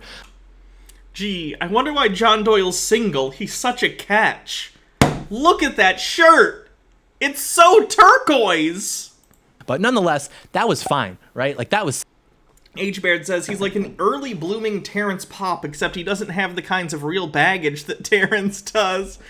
Terrence is like reading a Superman comic, and John Doyle is like reading a Superboy comic. You know? You know where it's going. Or Terrence Popp is like watching The Empire Strikes Back, and John Doyle is like watching Revenge of the Sith. D-Zug says, why is John Doyle cow playing as a cringe white blues guitar player. Celebrated. Cosplaying, that makes sense. And of course, the I don't know. narrative to which it alluded was, as it always is, that women are oppressed and shamed by a patriarchal society, and so they have to feel empowered. He says, as if that isn't the case, right after he just insulted women and called them human fleshlights for engaging in the behavior that the song was saying gets shamed, but he thinks it doesn't get shamed, but he just shamed it by calling women human fleshlights. That's galaxy brain. Ice Queen says, it seriously drives me crazy because one of my nephews has this same energy. Thankfully, he's gay and liberal and not a fascist. Well, that's fine. He's just a normal Zoomer. Super Greggy Pants says, does John Doyle wear sunglasses now to hide the fact that the light has left his eyes? That's why I do it. Hold on. Catwoman sunglasses? Read that one. Lily Love Stuff says, I feel like if John Doyle wanted, or rather watched a Meg 3 Stallion music video, it may kill him. I don't even know what that is. Through the inevitable. Why do I feel like this same company probably sells these same sunglasses in a different color, but probably as Spider-Man sunglasses? Because these read more Spider-Man to me than they do Catwoman. I don't know. Thought to therapy pipeline that we just mentioned, and that was cool. But when you have been taught that you are racist and evil, that your country is racist and evil, when you've been deprioritized. Yes, clearly that's what's going on, John. Good summation of the last 10 years.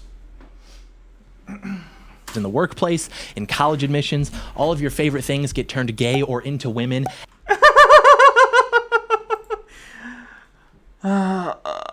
Yes, as we all know, there are no male or straight characters anymore. They're all gay or women or gay women. Lily Love Stuff says, Meg 3 Stallion is a rapper. She coined the term Hot Girl Summer and has a song called that. He was literally just talking about it.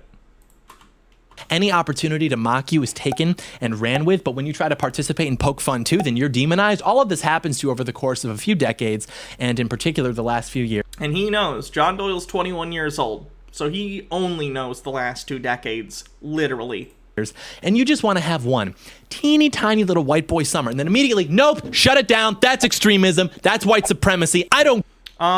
It got called white supremacy very specifically because it got picked up by Nick Fuentes' fan base and became a meme for them. And they're white supremacists. And so are you and your fans, but you know that. So, what are we doing here? Don't care. It's white boy summer. We're skateboarding. We're causing mischief. We're listening to Blink 182. We're gaming. We're getting yelled at by authority figures. We're punching drywall. We're gaslighting women. We're Bitter Old Ass Broad says, hey Hannah and Chad, I got my booster today. So far, very minimal side effects. Awesome. Jumping into lakes, and they hate it because we're having fun, and they are miserable people. It's one last score, boys. One last score before we go to the FEMA camps. One last hurrah, the final. FEMA camps? More like forced femalization camps. It's a stretch. Anyway, inject John Doyle with female hormones. Meme. And it's both completely unserious and completely serious at the same time, because it's like, yeah, society is coordinating to effectively demonize white men, which we've known for a while, but you know what? Not this summer. This is our summer. And even that they don't like. No, you can't just declare it to be white boy summer. I just did. And now I'm putting... You did, John. I hope you enjoyed white boy summer. It's almost September, but I hope you enjoyed white boy summer in your new home. I really do. You've been making so few videos. I would imagine you must have enjoyed it. Hydrate. On my Sperry's, my pattern cotton button-down shirt, my Club Masters, and I'm gonna go climb something that I'm not supposed to be climbing because it's white boy summer. So we will examine the truth about white boy summer, why everything that is right-wing and or white gets traced back to Nazis, why the left is able to lie so effectively, why they... Everything that's white. That's true. People accuse me of being a Nazi all the time, just because I'm white. That's a real thing that definitely happens, and doesn't only happen to people who espouse white nationalist rhetoric. Bitter Old Ass Broad says, also, this kid is such a weenie. True. Fear camaraderie and guys just being dudes, group identity, cringing at cargo shorts as a product of anti-white conditioning. I'm only... Cargo shorts are white culture! Fact. Ice Queen says, this is one of those times I'm very glad I'm a gay woman. I bet. Half joking about that. Then, of course, the official style and music guide along with the official checklist. And, of course, going outside and having fun as a political strategy, which will get us into the White Boy Summer Super Spreader Weekend Retreat and Jamboree, which you could actually attend if you'd like. It's going to be epic, so... Oh, that'll be fun. Do you think... Guys, okay, here's a poll.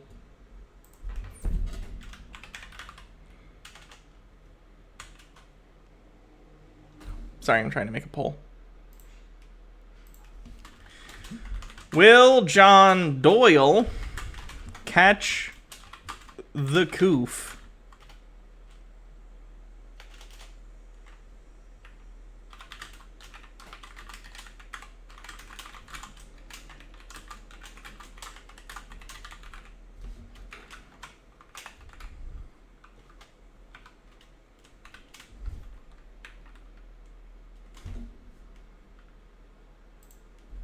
Answer this poll. Will John Doyle catch COVID? E-Tune says, I'm declaring 2022 apocalyptic cephalopod summer because Splatoon 3 is supposed to be out around then. Well, there you go. Ice Queen says, honestly surprised he hasn't yet. Do stay tuned. I believe, joking aside, I genuinely believe John Doyle probably has been vaccinated. He's a fascist, but he's not an idiot. I don't think he's an anti-vaxxer. It wouldn't surprise me if he pushes forward anti-vax rhetoric and anti-mandate rhetoric because it resonates with the right, who he, you know, that's his audience. But I 100% believe he probably has been vaccinated. Muddy says, as a German, I hate people who actually believe stuff like this. I know Nazi means something different nowadays, but still, no one believes white equals Nazi. Yep. The only people who actually espouse that rhetoric are the right, who claim that the left says that, but no. Basically, the people that we call Nazis are white nationalists. Or people who dog whistle white nationalist talking points. Which is a lot of the right at this point, unfortunately. Colston says, God, John has become that kid that does weird shit and takes your weirded out expression as proof of you being triggered. That's literally what he does. Yeah. Is he going to make, like, a new intro at some point? He doesn't even live here anymore. He's a masturbating vaxxed grifter. Oh, I think he probably masturbates.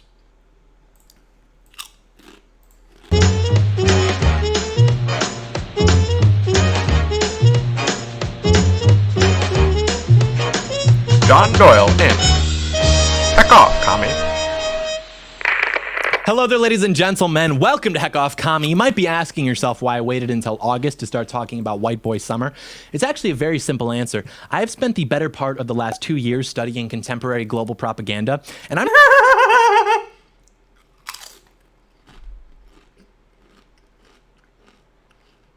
Okay. I'm pretty sure we can pull this off. Like, we can just say, well...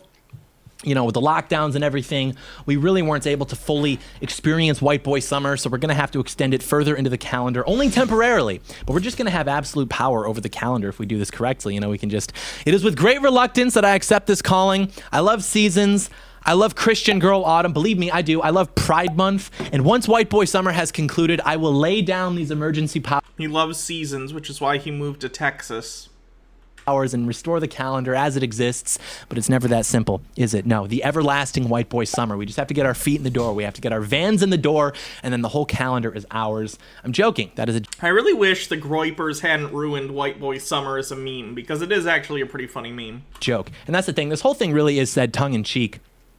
And it really just comes down to that the people who hate us don't like it when we're having fun because they are legitimately miserable and insecure people. Like, you can look at the rates of mental illness comparatively. You can literally just look at or talk to any of these people and see the discrepancies in reported mental illness between the left and the right can entirely be chalked up to the fact that the left actually seeks help for their depression and anxiety, and the right instead turns it into being angry at everyone else and becomes fascist weirdos like John. John seems like a person who's very happy with his life and not compensating for anything at all. Chrysia says, that wasn't a dick joke, by the way. I meant he's probably sincerely really, really, really depressed inside. And he tries to find purpose with people like Donald Trump. Chrysia says, August was typically the summer vacation month before central AC was widespread. Yeah. Ice Queen says, Christian girl autumn, nah bro, fall is for pagans. Lily Love Stuff says, fat girl fall may be back when we have to wait for a word from our leader Lizzo since she's dropping music since she's dropping music again, so we'll see if Fat Girl Fall is still on. I hope so. Morak Ben Eon says, my dad is super conservative, absolutely hates psychologists and thinks it's all BS. So is my dad. My dad is a legit raging narcissist who's an abusive alcoholic, and he thinks mental illness is a fake thing. The right just doesn't seek help for their mental issues. It's not that they don't have them, John.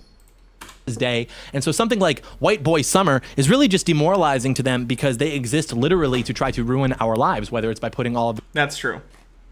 The fact that John feels that way means I'm doing my job correctly, so that's pretty cool. Their effort into making sure that you can't shop somewhere without getting a shot, or even like without getting shot actually, or whether it's some journalist or streamer who lives to tattle on us for having fun. Like, these people live as derivatives. They live a derivative existence. You don't do anything. You don't contribute to anything organic to the society or to any discussion that you're ever in, ever.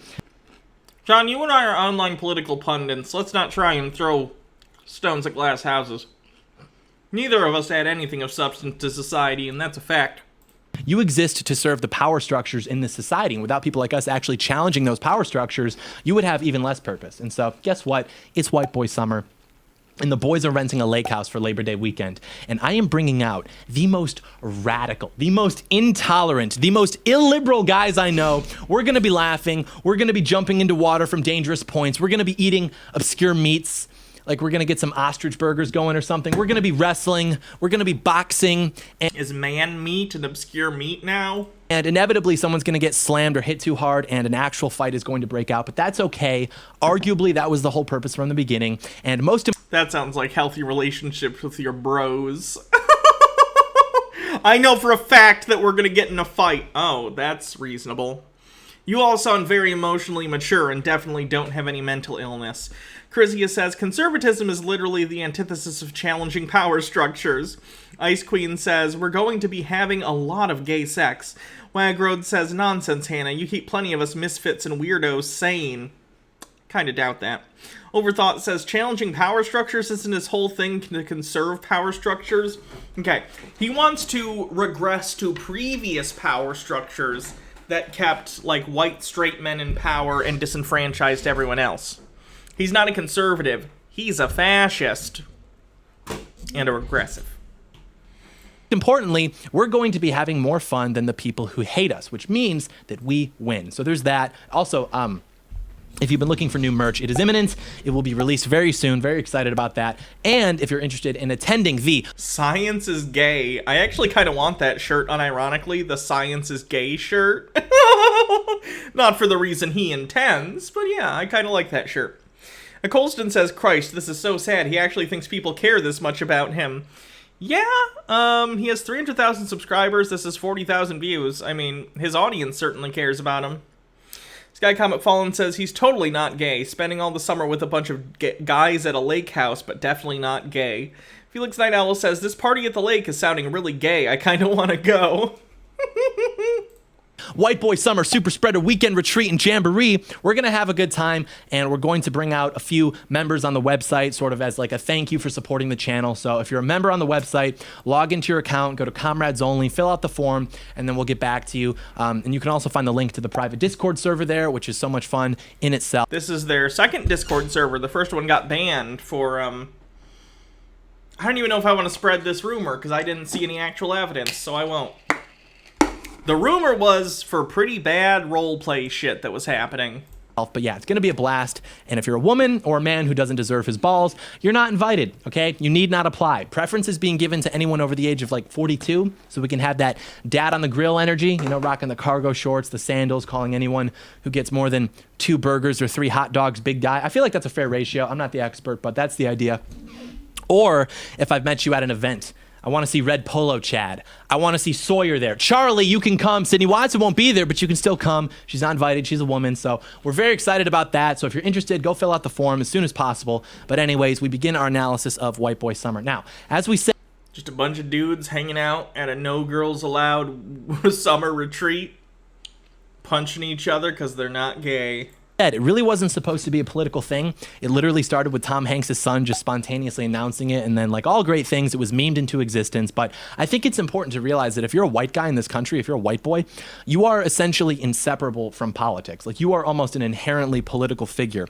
I don't know if you know this, John, but for all of history, everyone has typically been inseparable from politics. Everyone is always inseparable from politics because it touches every part of our day-to-day life. You and other white, straight, cis dudes just felt insulated from it because the entire system was built in order to facilitate life to be as easy as possible for you. Now, let me be clear. I'm not saying in the existence of the United States there haven't been straight, cis, white men who've struggled. Of course there have been.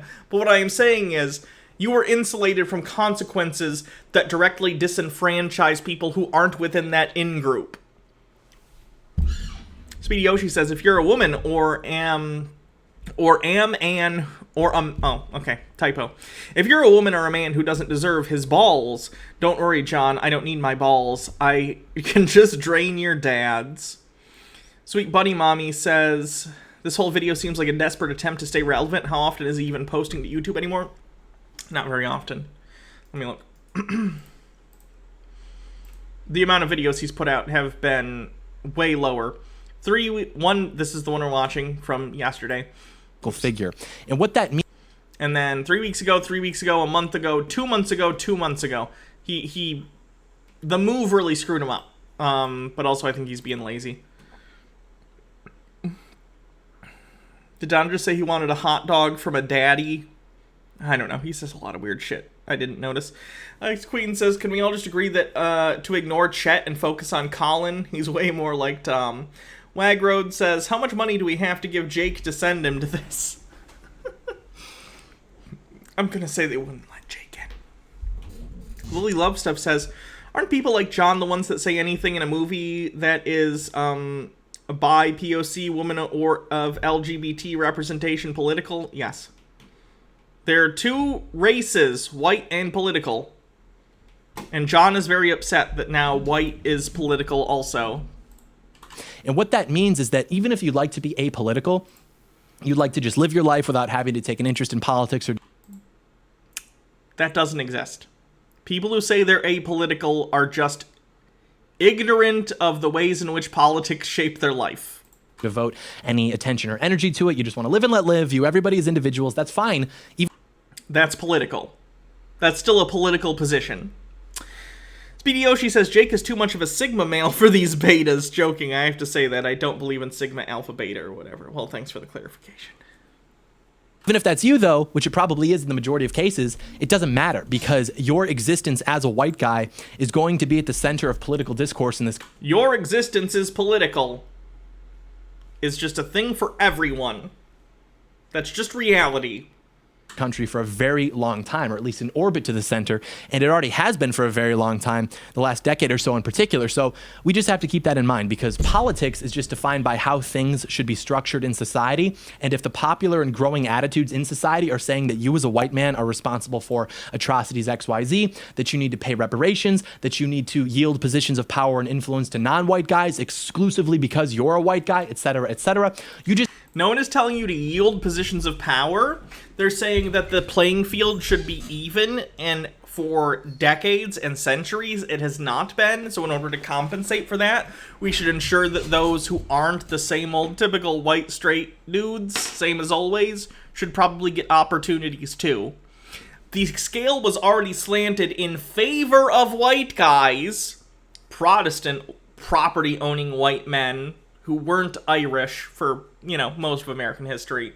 And now they're trying to even it. But you've had an advantage for so long, John, that you and people like you believe that making it more equal is all of a sudden disadvantaging you, when really you had an unfair advantage to start with. Sorry. Von Tuck says, who wants to bet the wrestling he mentioned will involve penetration?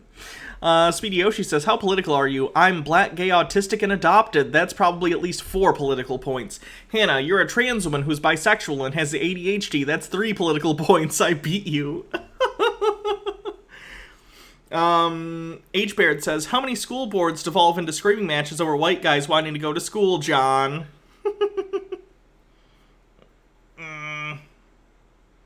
Sorry, I went to the beach today and like the inside of my ear is really itchy.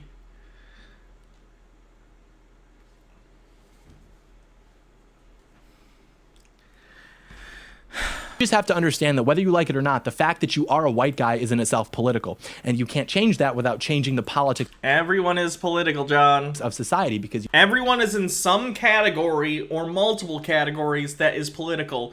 You actually have fewer than normal, if I'm being honest with you. You had no say in being born white, and you definitely had no say in being... I shouldn't even say that, because you being a man is political, you being cis is political, you being straight is political, you being somewhat well off in your upbringing is political, in the same way that me being white is political, me being trans is political, me being bi is political, whatever. We all exist in a political system. The ether through which we swim is politics, and we are all a party to it, and what we do affects everyone else swimming in the same medium. To act otherwise is just stupid. H. Baird says, oh no, Brad, that one. Ice Queen says, your ear is itchy. What were you in Baja doing at the beach? I probably just got water in it or something. Being born a boy, and you're never going to change that is who you are. So what it comes down to is like literally developing an attitude of, yeah, I'm a white guy, who cares? That's kind of epic. Because for the rest of your life, I would guess, you are going to be viewed by society through a political lens. Not like everyone else, welcome to reality. Not a fraternizing lens. And Killjoy says, Hannah, we're living in a political world, and I am a political... Definitely not a transparent lens. Like, you are increasingly going to be blamed for everything wrong in society proportionately. Not white guys, but fascists like you, John? Yeah, because you're really, really shitty and cause problems for everyone. To how many of these boxes you check. White, male, straight, Christian. And I say this because it's definitely something to keep... Ah, yes, the poor Christian in the Christian majority country of America. Those poor, poor Christians. Keep in mind as we go forward, but also because given that this is the case, even if we do something funny like, haha, white boy summer, that is eventually going to become interpreted as a political thing regardless of our intentions. Because it got co-opted by groypers, and you know this, John. Because we are viewed almost exclusively by society. Literally, and by Nick Fuentes, white boy summer.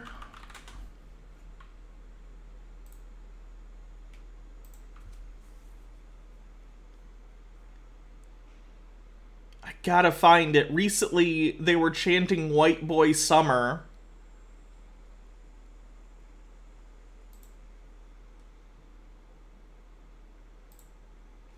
White Boy Summer from meme to mobilization. Oh look, it's a meme, White Boy Summer, and it's Hitler. This is in the thumbnail from John Doyle. There's more of them now. John, I don't know how to tell you this, but when white nationalists... Oh, that's a good one. When white nationalists co-opt something like this, then it's political. It's political because literal neo-Nazis started doing it. Oh, look, White Boy Summer. And he's doing the hand thing. That was ironic, and then it became unironic.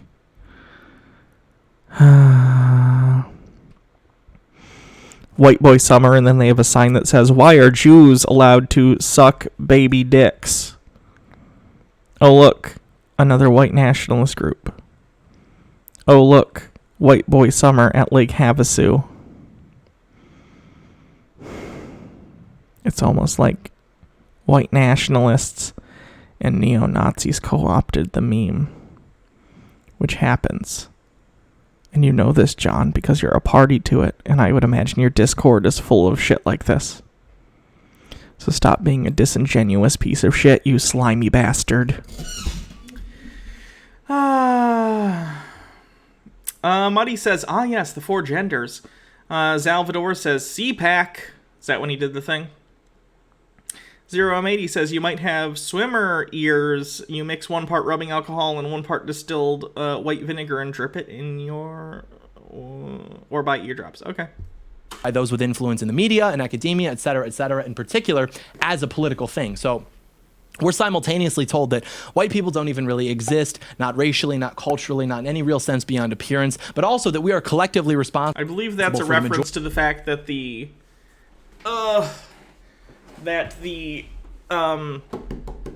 why can't I think of it? The Wikipedia page for Caucasian says that it is an outdated classification for, you know, a racial group of people. Which, yeah, true. Majority of the world's problems, we always have been because of slavery, because of colonization, because of whatever. And that's always the punchline for me, because it's like, white people have no shared culture. Really? Really? Because at the very least, we have the shared cultural experience of being told that we have no shared culture and also that everything is our fault. And even talking about white people makes a lot of people uncomfortable. It tends to make people on the left angry unless you're disparaging the entire group. Not really. No. Simple Cat Girl says, when it comes from Nazi, people are allowed to shit on it, John. 0M80 says, you might have I read that one, sorry. Sweetie Bunny Mommy says, love you, Hannah, and how you talk down to these chuds. EO180 says, I don't exist. No, Mr. Stark, I don't want to go. But it also tends to make people on the right anxious, like, hey man, why are you talking about white people? Are you some kind of Nazi or something? No. But on that note, a useful barometer for determining whether a person with whom you're speaking is actually interested in honest discussion about these things is asking them to say something positive about white people as a group or something negative about non-white people as a group. Think about that. And even that... They just call me racist when I do racist things. Citosaurus says, oh wow, just got back from a haircut and get to hear a whiny man baby who thinks he's so clever. OMG, guys, he's such a tool. That idea probably is making some people anxious right now. But seriously... Adira Ray, I'm glad you could make it. Lily Love Stuff says, why do I feel like older black person called John a white boy once and he's been struggling with the oppression ever since? The oppression is in air quotes. Think about that. Just quotes, not air quotes. It's air quotes when I do this. It's quotes when it's written. If you're going to berate white people for reasons ABC and then celebrate non-white people for reasons XYZ, the best way for me to tell if you're being honest, given that no group of anything has unfailingly positive... John, like...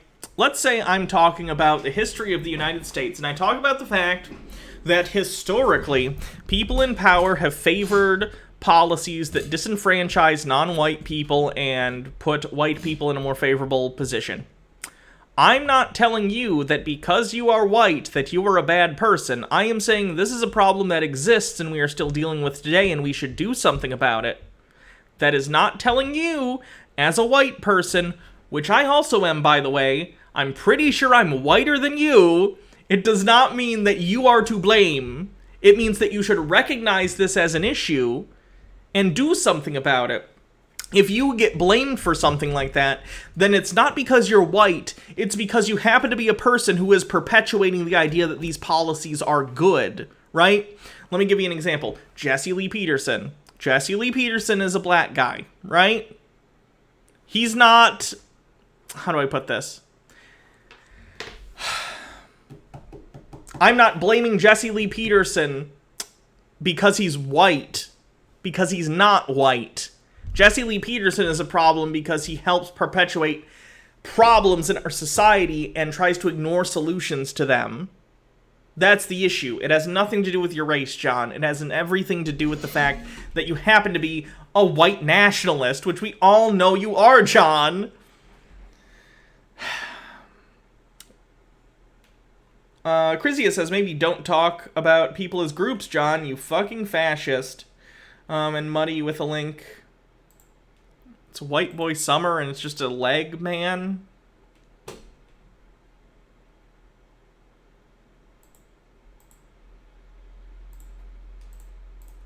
Positive tendencies is for me to ask you to flip it. Like, okay, now tell me a criticism that you have of black culture. And they can't do it. Rather, they won't do it because they're dishonest. I can tell you things I like and dislike about anything because I'm an honest person, but they... What don't you like about... I feel like if you ask John, for instance, what don't you like about white people as a group, which is kind of a ridiculous question in the first place, but let's say we're playing this game with him, and I said, John, what don't you like about white people? His answer would be similar to when you get asked in a job interview, like, what are your weaknesses? Where really you say strengths, but as weaknesses. Like, John would probably say something along the lines of, I think white people aren't very good at protecting our culture.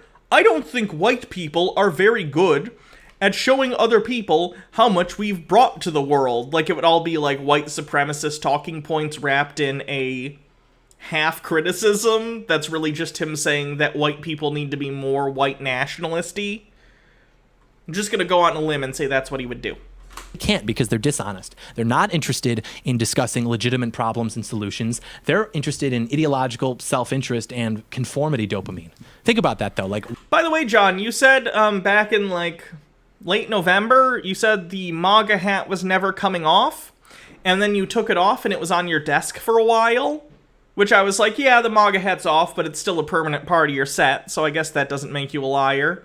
It's a metaphorical, the MAGA hat never comes off.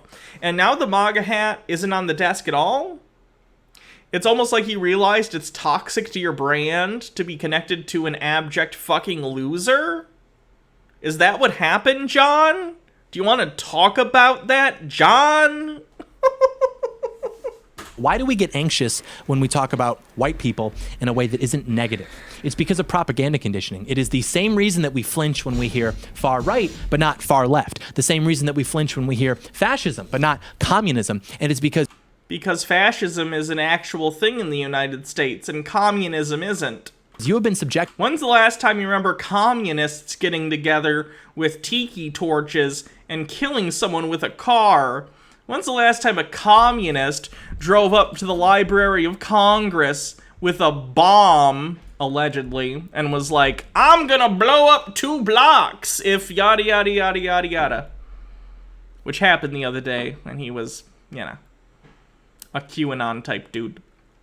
So, John, the reason that we hear about one and not the other is because one is real, and one is a boogeyman you're trying to use to deflect from the fact that your side has become incredibly radicalized towards violence. To incessant propaganda campaigns for probably your entire life, depending on how old you are. Like, every time you're in a classroom and you're taught that white people only are evil slave traders and colonizers, every time you see the memes that always seem to go... John, I've been in public school, I've been in private school. Neither of them taught that. They taught the real historical facts, that there were groups of people that helped form America, and those people put in place policies that were bad, and that they were slave owners, but they also sucked their dicks. Have you been to an American classroom? They suck the founding fathers' dicks dry. Viral of, haha, these white guys, they look like they pay too much for weed. I'm totally owning them for not having knowledge of drug dealing be a greater part of their culture. Every time... Jesus Christ, John's got to stick up his ass. You read an article about how white children are racist because science says so. All of that is literal propaganda that your brain processes. Science is propaganda, guys. Into subconscious associations. And when science doesn't agree with me or makes me sad, it's propaganda. Time that will train you to flinch whenever white people are spoken about in terms that aren't explicitly negative, because your brain is telling you that this is deviant from the perceived group consensus. White people are lame. They can't dance. They don't season their food. They're dorky. They're White man can't jump was anti-white propaganda all along. Kirthan says, John doesn't have a stick up his ass. If he did, he might be more fun. Out of touch. They're old. And I know all of this because of tens of thousands of independently processed pieces of media and information that I've consumed over the course of my life. That's how that works, by the way, like neurologically speaking. And the people who disagree with me would agree with me if it were happening to other groups of people, but it isn't, so they lie. It's the same thing with fascism and not communism, because you were shown graphic images of mass graves and emaciated bodies at a very young age when you were in public school, and you were... John, I'm aware of gulags and Stalinist USSR, and hot take, they're bad and also atrocities. It's almost like there isn't an active communist presence or threat in the United States to any significant extent. Meanwhile, 30% of registered Republicans have gone full fucking conspiracy theory fascist who want the military to perform a coup to install Donald Trump as president for life. It's almost like these two things are completely different. Weird. We're told... Like, he's comparing, like... Caleb fucking Maupin, Burger Kang or Borger Kang loser guy who works for RT to, like, people who actually threaten to try and kill Congress people. It's fucking ridiculous. Ice Queen says there isn't, puts away my hammer and sickle. This is what the far right is. But you weren't told anything about the tens of millions of people slaughtered under communism. I literally was. John, you and I both went to school in Michigan. I went to a public school, the thing you're bitching about, and I know your family was kind of wealthy, so maybe you went to a private school, and maybe your private school didn't go into that for some reason. I guess public school education is just superior, based on your own criteria. And why is that? Because the communists wrote the textbooks. And if you... The communists wrote the textbooks. The fascists built NASA, though, so I guess we're even. Can water down fascism. That's an Operation Paperclip joke. You can have that one for free. To simply mean opposition to the left, then you can define conservatism as fascism. And if you can crystallize the association between white people and Nazis, then you can define any white people who aren't explicitly allied with the left as Nazis. No, John, you get called a Nazi because you're a fascist, and the rumor was on your Discord there were people... Do I even want to... Let me be clear. This is a rumor. I did not see this firsthand. Because there was a rumor that your Discord got pulled because people on it were RPing as SS officers during the Holocaust and Jewish victims being killed by them. Gee, is that why maybe you get called a Nazi? That's weird. Colston says I went to... Allegedly.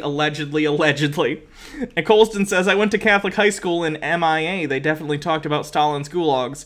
Lily Lovestuff says most textbooks are from Texas, so Texas is a communist state. The textbook thing is actually interesting. There's basically two markets for textbooks, and that's California and Texas. The California ones tend to be more progressive-leaning in their politics, and the Texas ones, of course, are more conservative-leaning.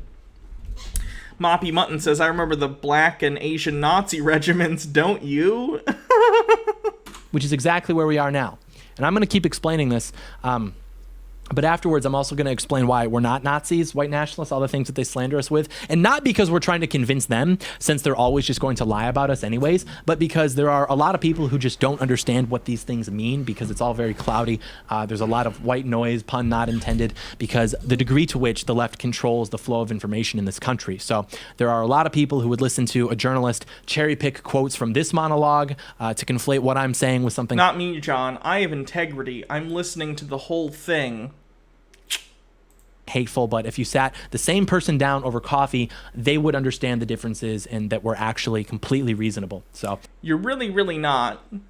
Being polite and doing the whole Richard Spencer thing of putting on a suit, or in your case, trying to be, I'm cool, I'm hip with the kids, look at me, I got a printed button-up t-shirt that I have open. Woo! White boy summer. The extensive attention to trying to look casual and normal and cordial in your speech isn't a good long-term strategy, John, because people just wise up to it and look past that and actually look at your rhetoric and recognize that you're a white nationalist. That's why you get called out. Because your dog whistling, everyone gets now. Because your faux politeness, people see through it. Nice is different than good. You can act as nice as you want. You can put on as many suits as you want. Doesn't matter. At the end of the day, you still have Richard Spencer yelling racial slurs and hidden, audio recordings. You still have Nick Fuentes being a Holocaust denier. You still have all the shit that goes down on your Discord. Okay? People aren't stupid. Not that stupid, at least. Ice Queen says, so he's admitting to being a white nationalist, closes book. That's why they slander. They cherry pick quotes. They deplatform. They refuse to engage directly. It's because they are liars. They are liars. It's kind of a basic point, but it's still important to remember. You know what else is something important to remember? Product mode can sneak up on you at any time. You know what else can sneak up on you at any time? The threat of danger. This is because, folks, it's getting crazier out there, and more of you are choosing to exercise your Second Amendment right. Oh, look, the right-wing tactic of fear porn, fear porn, fear porn, fear porn. They're coming for your identity. You're being demonized. Time for an ad break. Let me sell you gold for the apocalypse or guns to kill minorities when there's a race war. Right to keep and bear arms with an American-made We the People Holston for your $10. Did you just do a bacon joke in 2021? Hold on. Tactical gun belt with the proprietary Talon buckle. They even have their own line of bacon jerky that's been flying off the shelves. You ever Oh no, that's a real thing they got. hear the phrase "when pigs fly"? This is actually what that was in reference to. Yet you gotta love someone who still does the bacon meme in 2021. And/or white people do anything. Doyle, very epic, but it's so true. Anytime conservatives and/or white people do anything, political or not, it's always compared to Nazis. And it's because, as we've talked... The other day, I saw a white guy in a Starbucks drinking coffee, and I said, "You fucking Nazi! The Nazis drank coffee!" My hair was dyed blue at the time as well, because, you know, you've seen memes. Talked about in other videos, this country historically has been predominantly white, and so the group of people who have the largest incentive in preserving the country against communists are white people. What? Now, that doesn't mean that non-white people can't love America, can't live here. This is, again, just white nationalist rhetoric where he's like, historically, America has had mostly white people, so the non-white people that live here have no vested interest in protecting it. What? They live here. What are you talking about, John? Are you fucking stupid? No, he's just evil. I know. Lots of them do. Lots of them are even in this audience. So that's not what that means at all. It's just to say... You thought Nazis did meth? They probably also masturbated. John's a neo-Nazi, okay? New rules. Say that there is a reason that 85% of the votes for the Republican Party are from white people. So if you can... Yeah, America is majority white. But typically, the Democrats get more votes from non-white people because the Republican Party demonizes non-white people all the time and enacts policies that hurt minority groups. Turn the society against white people, then you'll be able to stop the largest impediment to the total transformation of the country into something unrecognizable to even someone as young as myself. It's the same way that if you wanted to completely restructure China, you'd try to turn the country against the Chinese. Or if... What? That doesn't even mean anything, John. If you want to take over Germany, you turn everyone against Germans. That's actually not what happened, John. No. Typically, if you want to take over a country effectively, you demonize a minority group, like, for instance, Jewish people in Germany in the 1930s, and say, all of our financial problems are their fault. They're a secret cabal of bankers who are trying to undermine the Rhineland's success. We better get rid of them and destroy their businesses and give their homes to real Germans. And then you take power using fear tactics and othering minority groups. Gee, which political party does that sound more like? Chrysia says, just because you don't know that China has ethnic groups doesn't mean they don't have ethnic groups, John, you stupid fascist. Yeah, he did just say all Chinese people are just Chinese, as if there aren't internal distinctions that people in China, you know, make note of. If you wanted to completely restructure Russia, then you try to turn the country against the Russians. Now, granted, you would never be able to pull things like that off in those countries, but the principle basically remains the same. And our enemies know that this is true. Moppy Mutton says, Nazis were inspired by U.S. eugenics and segregation, but that's none of my business. Which is why anytime we do anything, whether it's as conservatives or whether it's a meme, White Boy Summer, we get called Nazis because it's effective and it shuts us down. Because like we said, everybody knows from the time they're born that being a Nazi or being a racist is the worst thing you could be. Being a... Yeah, they're not good. They're like at the... There's like... I'd actually put Nazis above murder because Nazis want to genocide, traditionally speaking. So let's say Nazis, murderers, R-worders, and other sexual assaulters, racists, narcissists, list goes on. But yeah, Nazis are pretty high up there, you know, because of the genocide. Communist is fine. Being a racist against... John, literally nowhere in any American rhetoric, anywhere, are you told communism is fine? Have you existed in the same cultural zeitgeist I have? Like, John and I make jokes about John being young because he is like 21, but we're not that different in age. I'm only 6 years older than John. I'm as older than John as Jake is older than me, if that helps. So it's weird watching John knowing that, like, this is how old Jake perceives me to be, relatively speaking.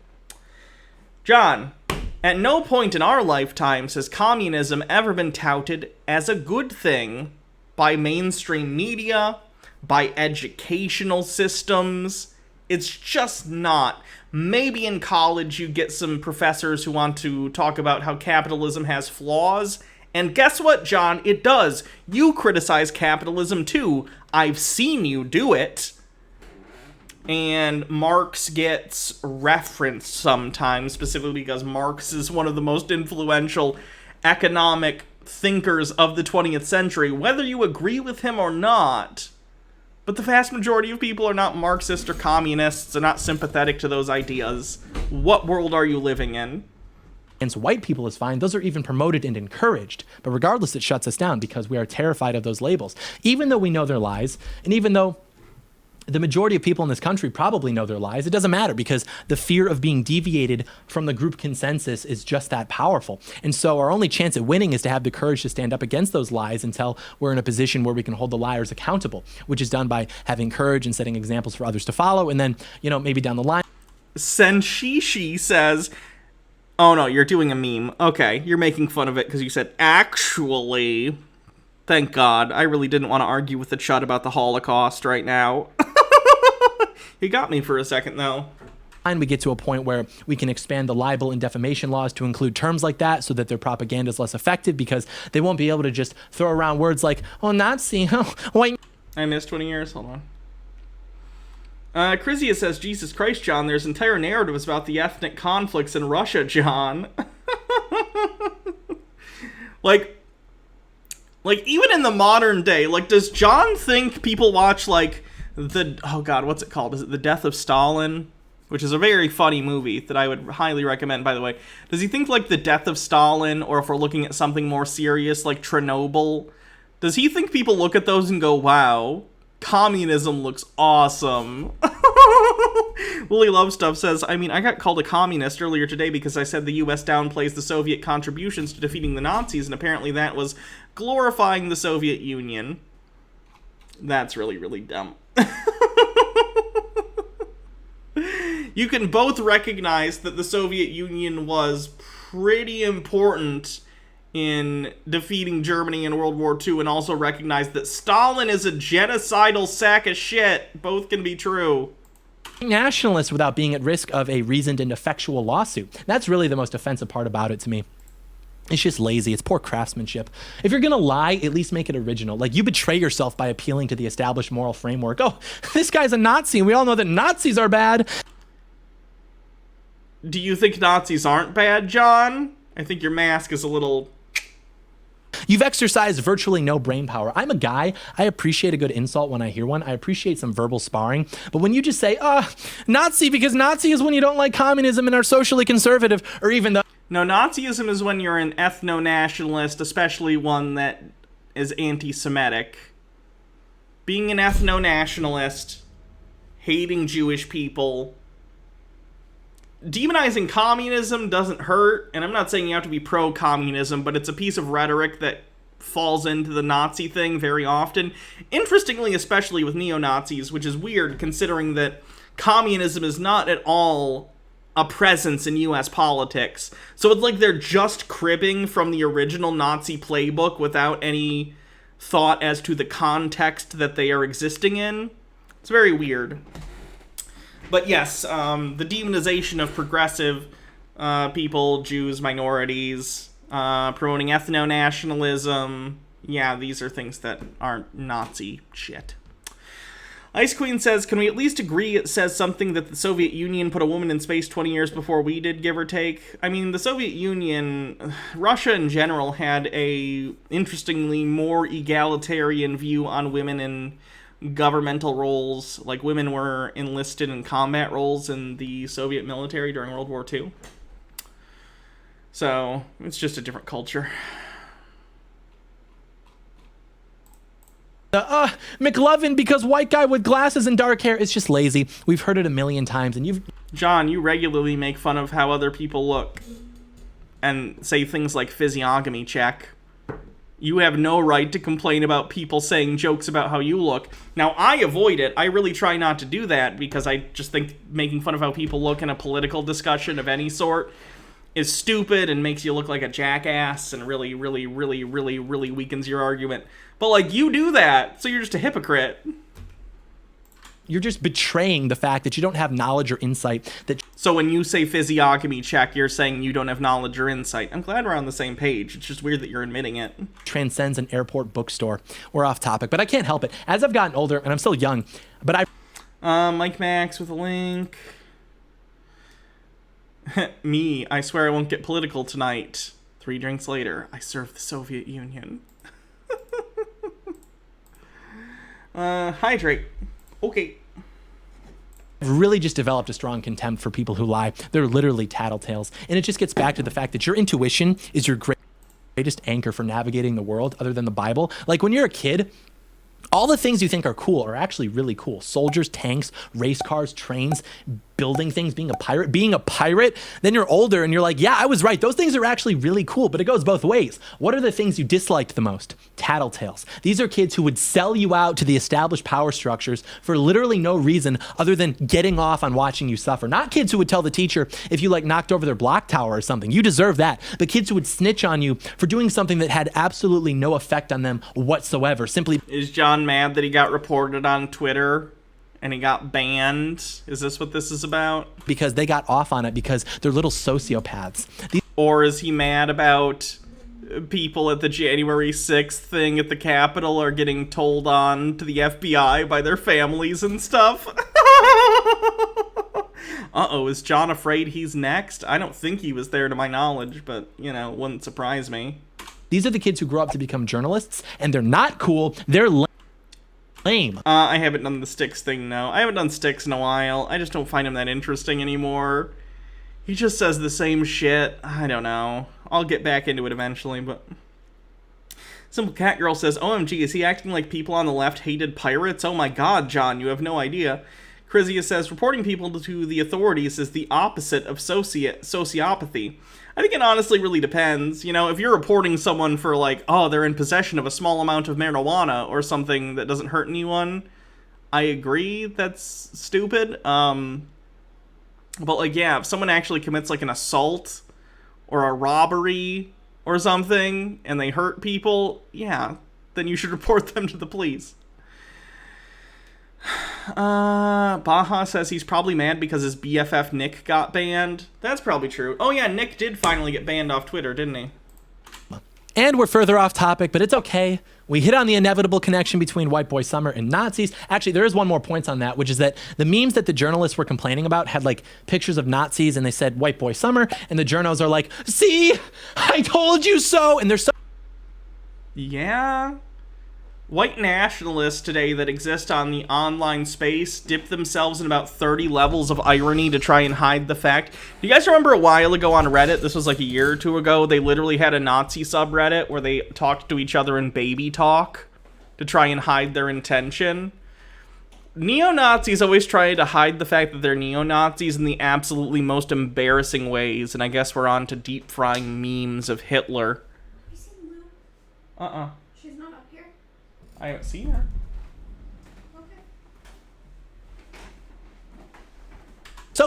Well, no, they're actually just lying. Because it's like, the reason that White Boy Summer memes end up having Nazi imagery is because, as we've discussed, anytime white people do anything, it's too white, it's racist, it's not diverse enough, it's not Is he unironically going to try and say they put Hitler in the meme ironically? I'm sure the people I showed you a picture of earlier who put that sign up that was like, why do Jews get to suck baby dick or whatever? I'm sure they were doing it ironically too. Equitable, etc. And the conclusion of those... The reference on the sign, by the way, is to a religious ritual connected to, I want to say, Hasidic Judaism involving the bris. I forget the specific name. But, like, some sects of Hasidic Jews during the bris, the rabbi, after doing the circumcision will suck the blood off the baby's penis with his mouth. Which, I'm not gonna lie, I also think is weird, but making it an anti-Semitic thing is very strange when it's just a really old, out-of-date, cringy ritual. Implications is always the same. Nazis. And so people are just doubling down on it. Like, yeah, okay, call us Nazis. We'll just embrace it for our memes. Why? You called us a Nazi, so I'm gonna embrace Nazi imagery. Ironically, I'm definitely not a Nazi, though. Because Nazis wearing pit vipers is funny, okay? It's a good bit. You can have Hot Girl Summer, which... Princess Amelia says, the worst bit for me is how rambling John's videos are. John, this is pre-recorded. Make a script, stick to the script, and it'll make your videos more watchable. I unironically think this is a scripted video for him. This is how he talks when he has talking points. He doesn't have a literal script that he reads, but he, you know, he has bullet points I think he goes over. Which not only objectifies young women, but that's a call to action. It's not just a meme, it's a call to action. It says, dress provocatively, sleep around, have a hoe phase. Yes, and... Is he unironically saying that the White Girl's Summer or whatever the fuck that song was called is telling women to go be promiscuous and therefore it's worse than Nazis? There's so many levels of wrong to that statement. I don't even know where to start addressing them. Drink, use drugs, do whatever you want as long as it degrades you. That's perfectly fine and celebrated and promoted in the media, but God forbid a couple memes get posted of Nazis wearing pit vipers and all. He's unironically being like, we only posted a few Nazi memes, guys. It was ironic, okay? Just because the mods on my Discord are called Stormtroopers doesn't mean we're Nazis. That and when I was on his Discord, the mods on his Discord were called Stormtroopers. That was their role name. I'm not kidding. Just because we post memes of Nazis with white nationalist symbols doesn't mean we're Nazis. Just because I'm friends with Nick Fuentes, who's a literal neo-Nazi who denies the Holocaust, doesn't mean we're Nazis. John, I'm gonna say this once, just because I can't even believe I'm saying this. John, at least the Nazis in the 1930s had the balls to come out and be like, we're fucking Nazis. You're a bigger bitch than a fucking Nazi, an OG Nazi who got their ass handed to them. Okay? At least, like, fucking Goebbels and Hitler were like, we are Nazis, yes, we are Nazis, yeah, we do not like the Jews. You're just here being a fucking crypto-fascist like a bitch. Like a fucking bitch. It's embarrassing. Frankly, it's fucking embarrassing. And I'm me. So think about that for a second. Then me, thinks you are fucking embarrassing. That's so bad. How do you even recover from that? Muddy says, yes, if you want to. Do whatever you want, as long as it isn't hurting people. This is a hoe-safe area. Did you find her? One sec. I gotta check and make sure Baja found the kitty. Yeah, I found her. Okay. Thank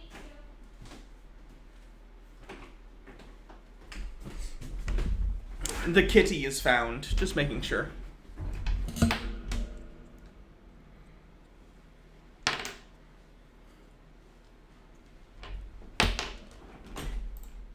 All of a sudden, the journalists are melting down. I'll be honest with you, and I know that I'm right on this. I am more offended by a cultural trend that tells young women, our sisters and daughters, that degrading themselves through immodest and sinful behavior is empowering. Our sisters and daughters, that's how they're defined, not as their own individual people. They only exist as they exist in relation to myself. Than I am by a photo of Adolf Hitler wearing pit vipers. And in fact, Yeah, we know, John. I know you're not offended by Adolf Hitler. I imagine you like the guy.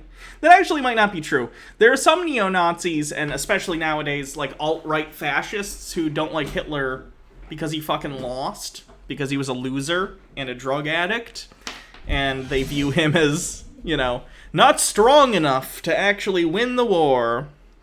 So maybe John does hate Hitler, but he certainly likes the things Hitler liked. Other than the amphetamines. I don't think John's on amphetamines.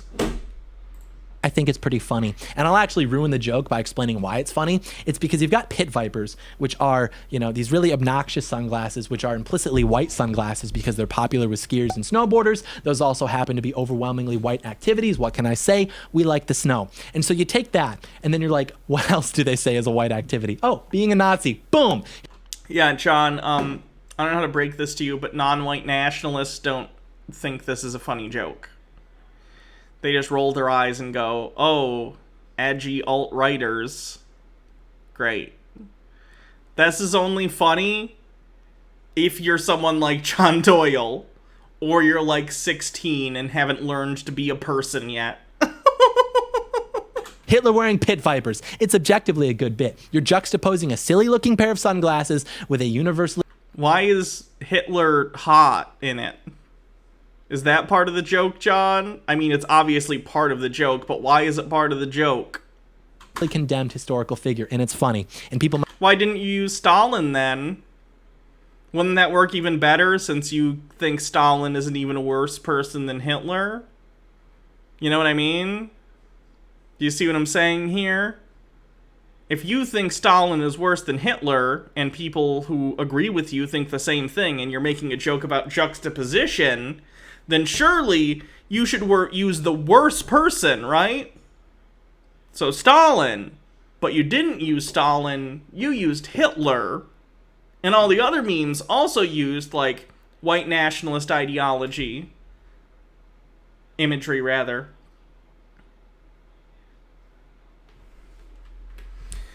Moppy Mutton says, here in Portland, Proud Boys and citizens been fighting in the streets and the cops are backing off. I don't know how much I can show.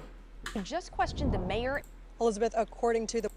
where left-wing and right-wing groups traded punches and pepper spray. Today, Mayor Ted Wheeler pointed out there have been far fewer destructive demonstrations lately in the city. Holding people accountable has clearly made an impact. Calls elsewhere. Given this potential strain on the Bureau, I asked if the city is working with partners to announce hate and violence. In that event, District Attorney Mike Schmidt said violence and destruction wouldn't be tolerated. I continue to condemn those things. It has no legitimate... might say, oh, you're laughing. Is this just going to be a thing? Do we have to beat the shit out of fascists every 100 years now? Because that sucks. Be nice if they just learned to be normal people.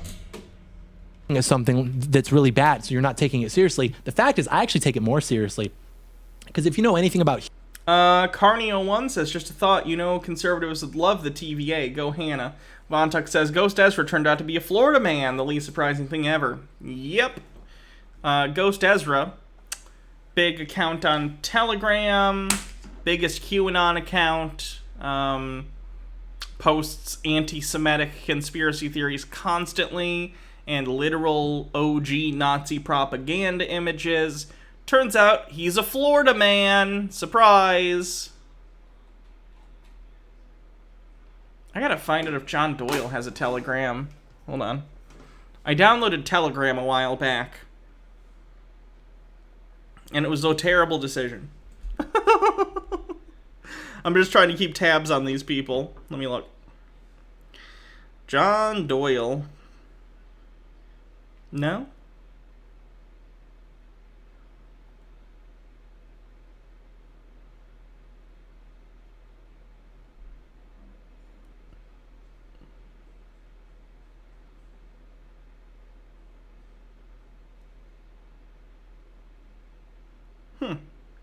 Don't see him. Ice Queen says, wait, so the mayor was white. Doesn't that mean he's a Nazi? Joe Biden, white. He's a Nazi too, right? Dr. Gamble with some bits. To suggest...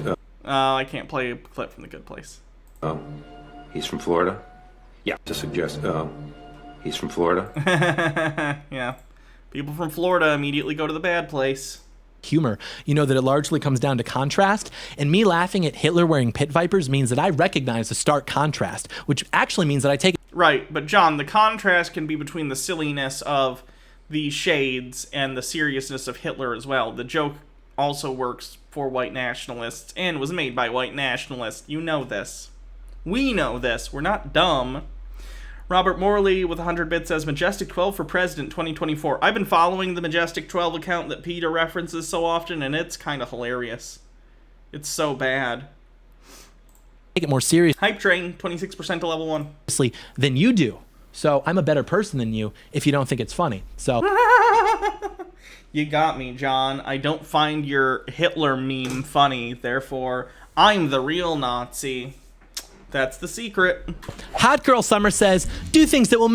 Morok says, okay, off topic, but I don't think you follow the web series Hell of a Boss. It's an independent adult animated series on YouTube, and their most recent episode was absolutely bomb. If you like raunchy, gory animated comedies, I highly recommend. Alright, thanks. Mr. X8, thanks for 8 months of subscription. Oh my god. What? I assume that's bait. No one eats wings like that. I'm a boneless wings person myself anyway. I know they're adult chicken nuggets, but I don't care. They're more chicken cutlets. They're like mini chicken tenders. Robert Morley, thank you for gifting 10 Tier 1 subs to the community. I appreciate that so much. Thank you. You're always so generous. Thank you. Sidosaurus says, Hannah to white nationalists. Why can't you just be normal? Screams. Make you depressed and corrode your soul, and that's fine. White Boy Summer says, nothing. There's no... That each other exist. What, don't know they exist? Sharks have no fucking clue that camels exist, and nobody's talking about it. That each other exist. How do you What, don't know okay, they do you just exist? click on it once to full screen TikToks? Sharks have no fucking clue that camels exist, and nobody's talking about it. That each other. Ice Queen says, so maybe you can mess with Peter through the Majestic 12 Telegram? I mean, I don't have access to post from it. I just read it. Krizia, thanks for gifting 5 Tier 1 subs. I've honestly been thinking about... I don't know how I would get Peter's attention, but I really want to start this fake... Because I already have an account that's a fake name, and I kind of wanted to start doing stuff on it, but I can't think of a way to ethically do it that doesn't further QAnon claims and stuff, so I'm not going to do it. But I really want to create a fake account that I already have and use it to lure Peter in and get him to start repeating some of the bullshit I'm saying to show him, you believe anything anyone says as long as it agrees with you, I am that account. Abby, my dudes, thanks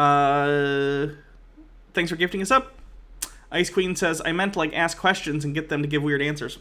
I don't think you can comment on their main account. You gotta go to their chat page. E-Tune says, have to dip out for game night. Night, y'all. Have a good night. Checklist. So I made one. Stand by. But yeah, anything that will breed mental illness in society is promoted. Anything else is either ignored or demonized.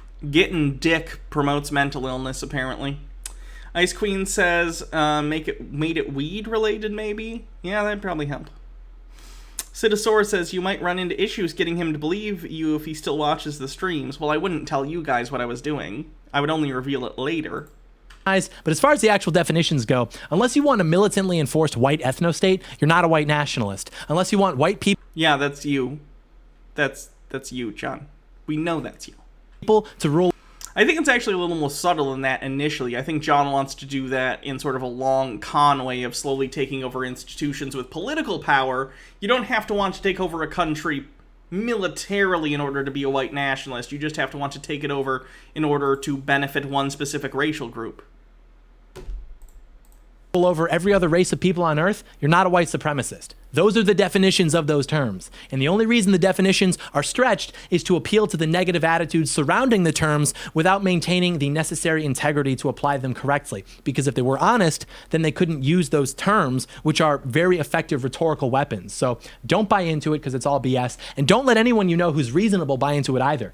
So there's that. But yeah, you can and will be accused of that, even if you just acknowledge that white people have any positive tendencies as a group. That's why so many people just refuse to acknowledge that they're white. Great example of this recently. What?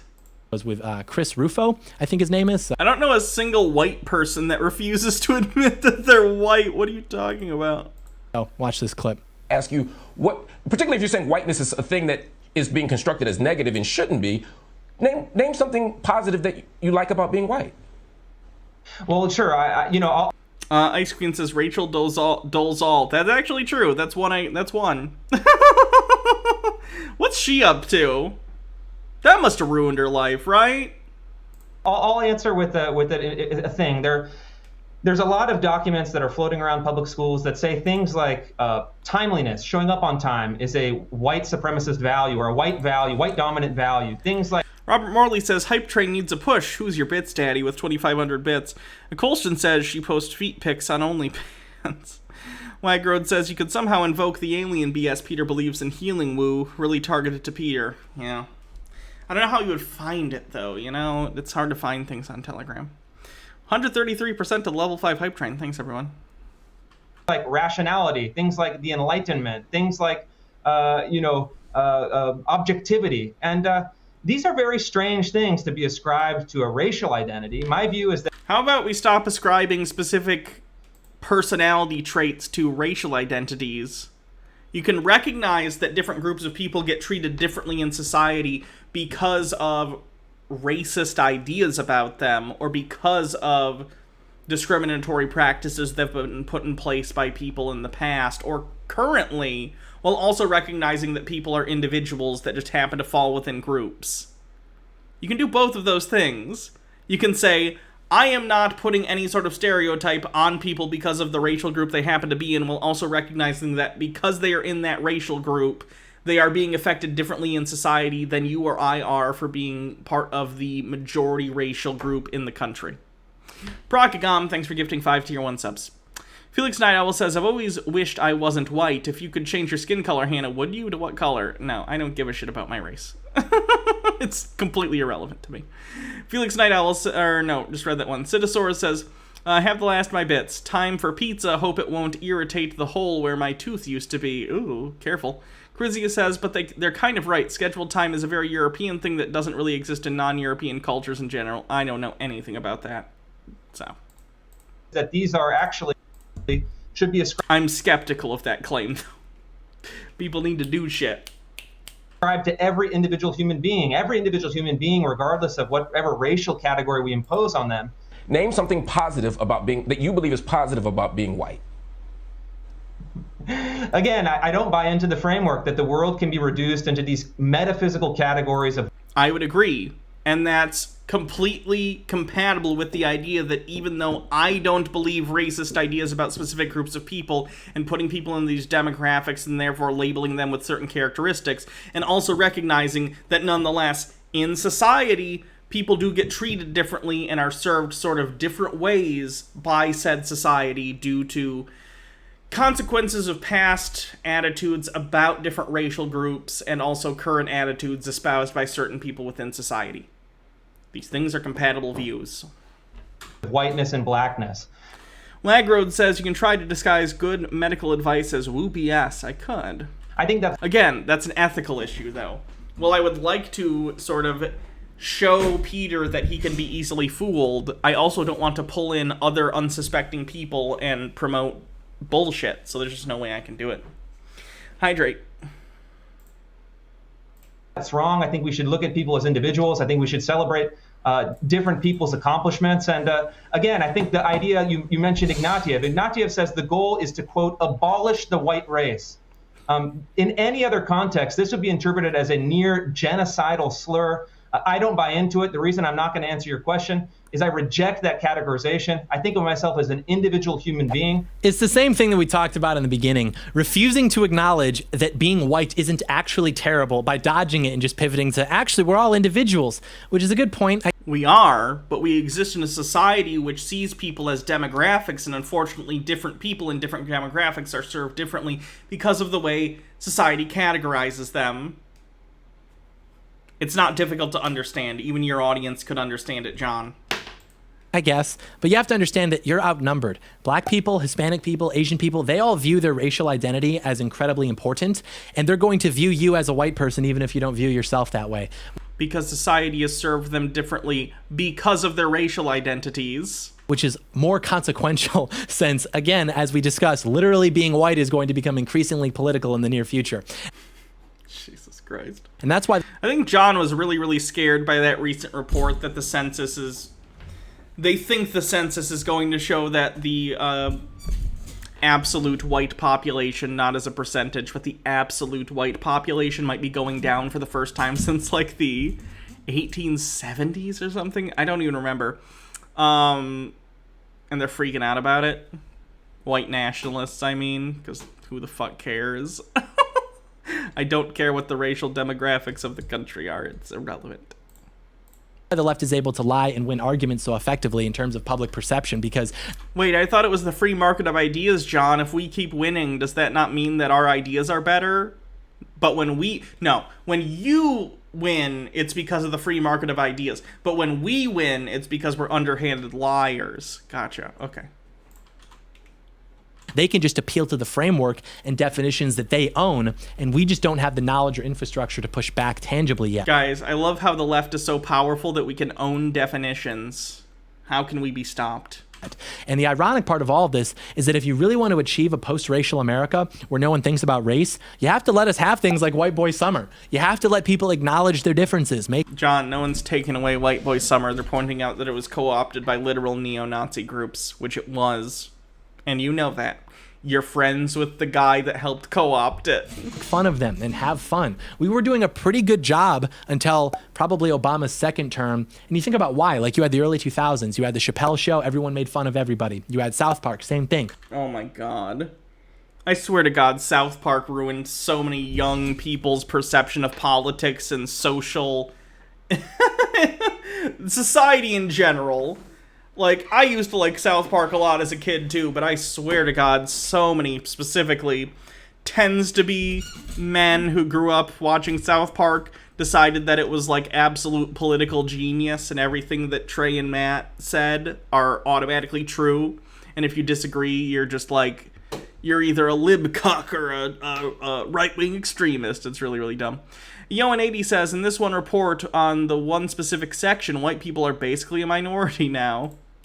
You were still allowed to make racist jokes in the mainstream. But then right around the 2010s... Yeah, South Park basically made not caring a virtue. South Park told you it's always between a giant douche and a turd sandwich, and nothing ever matters, and if you take a passionate position on anything, then you're awful, and you're a loser, and you should just leave it be. It made apathy cool, and it's really, really, really bad. That stopped. The media started using terms like whiteness, social justice, and that just exploded, and now everybody's very tense. It's certainly tense. And all that's left is politically correct racism and tribalism. We talked about this in the woke capitalism video. Ha ha, let's beat Norway, and we're only poking fun at Norway because we're allowed to because they're white. Or even recently with like the Italian memes. Ha ha, imagine being Italian. Italian people have pasta sauce for blood. Okay, how about imagine being Mexican? How about what Somalian people have for blood, right? But you won't do that because you're... Yeah, because the overall narrative in society about those is generally dominated by actual racists. It's almost like the context in which you're making jokes matters a lot. Like, for instance, if you made that joke back when the United States predominantly really was racist against Italians, which was a period of time, not a cool joke to make. But now that Italians are just seen as, you know, another group of people who live in the United States, and there isn't really a predominant strain of racism against Italian people, people look at that meme and go, haha, funny. John, if you stop being a racist prick who supports racist pricks like Donald Trump, you could make jokes about, I don't know, Mexican people having some other stereotypical Mexican food as blood. But you can't. Because unfortunately, that's associated with right-wing nationalist shitbags like Donald Trump. Ice Queen says, wait a tick, wasn't every summer white boy summer for basically the first 240 years of the U.S.? Yes. Speedy Yoshi says, they didn't even start out doing politics and shit in South Park. They were just doing gross, random, crude stuff. Then people were like, oh my god, this is such political genius. And so they started doing political stuff.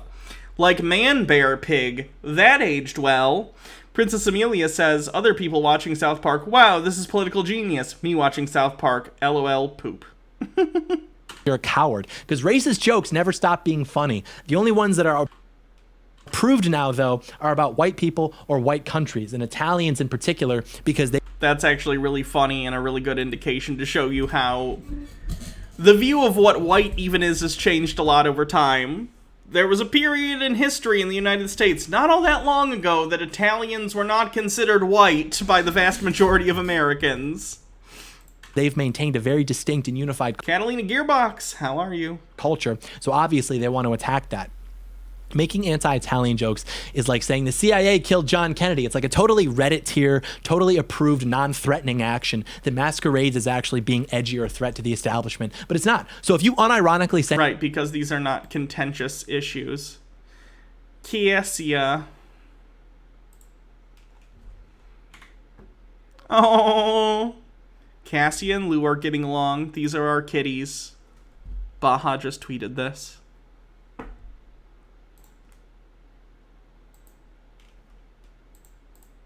Send anti-Italian memes to the GC, you should be kicked. And you can only be readmitted if you say that Mexican people have Baja Blast for blood. That's the toll. But seriously, like if you want to live in a post-racial society, you have to acknowledge differences and have... Oh, it's a Taco Bell joke. Okay. Fun with them. Because if we just ignore and sort of like out... That's literally the kind of joke I would imagine seeing on Reddit, if I'm being honest. Reddit has some shit like that. Source the acknowledgement of those differences to the people who pull the strings. They're just going to pit everybody against white people, and it's not going to be a good time. It's going to... Chrysia says, viewing the Italians as culturally homogenous is so mind-numbingly dumb. Dude, Italy does not have one culture at all. Yeah. You can do that with basically any country. Even saying, like, American culture is kind of weird. We have a lot of different stuff going on. America's a big place.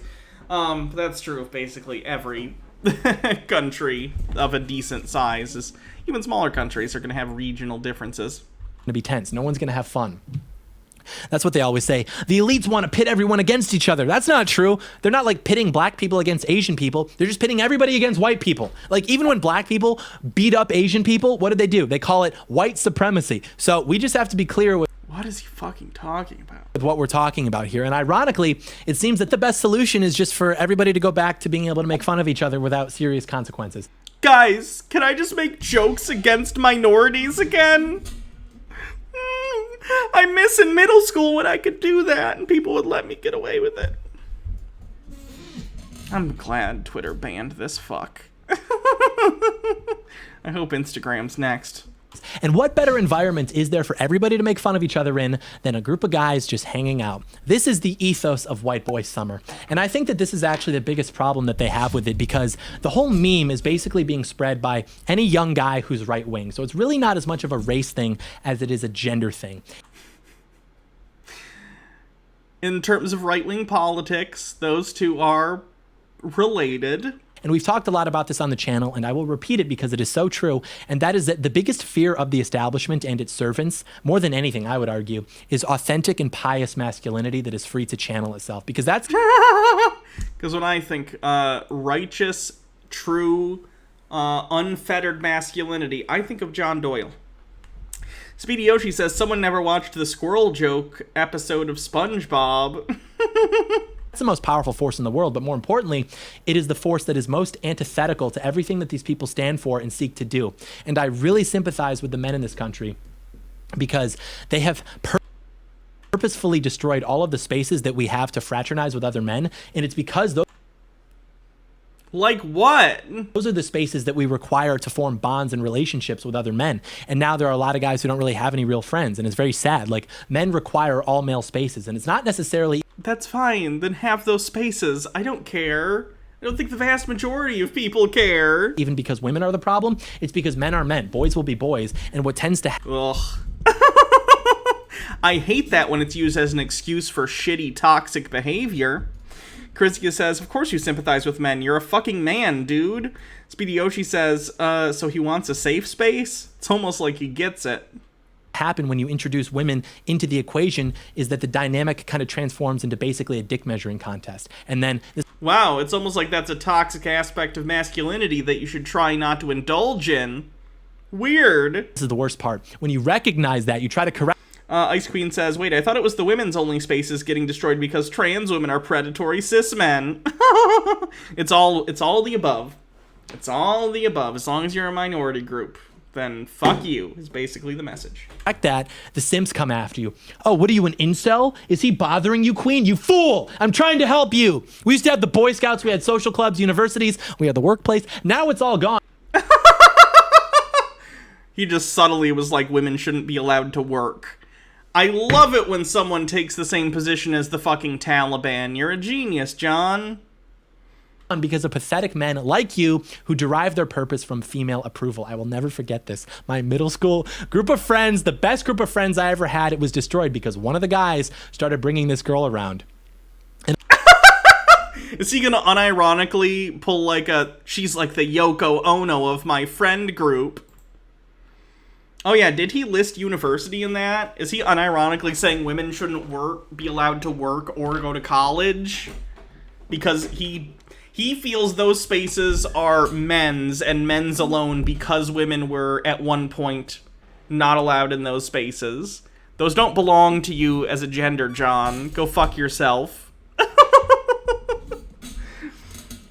He's outed himself as a small peen. Speedy Yoshi says it was all that girl, not because we grew apart, because we were changing as is common in high school. Also, every friend group I've ever been a part of had a mix of both men and women in it.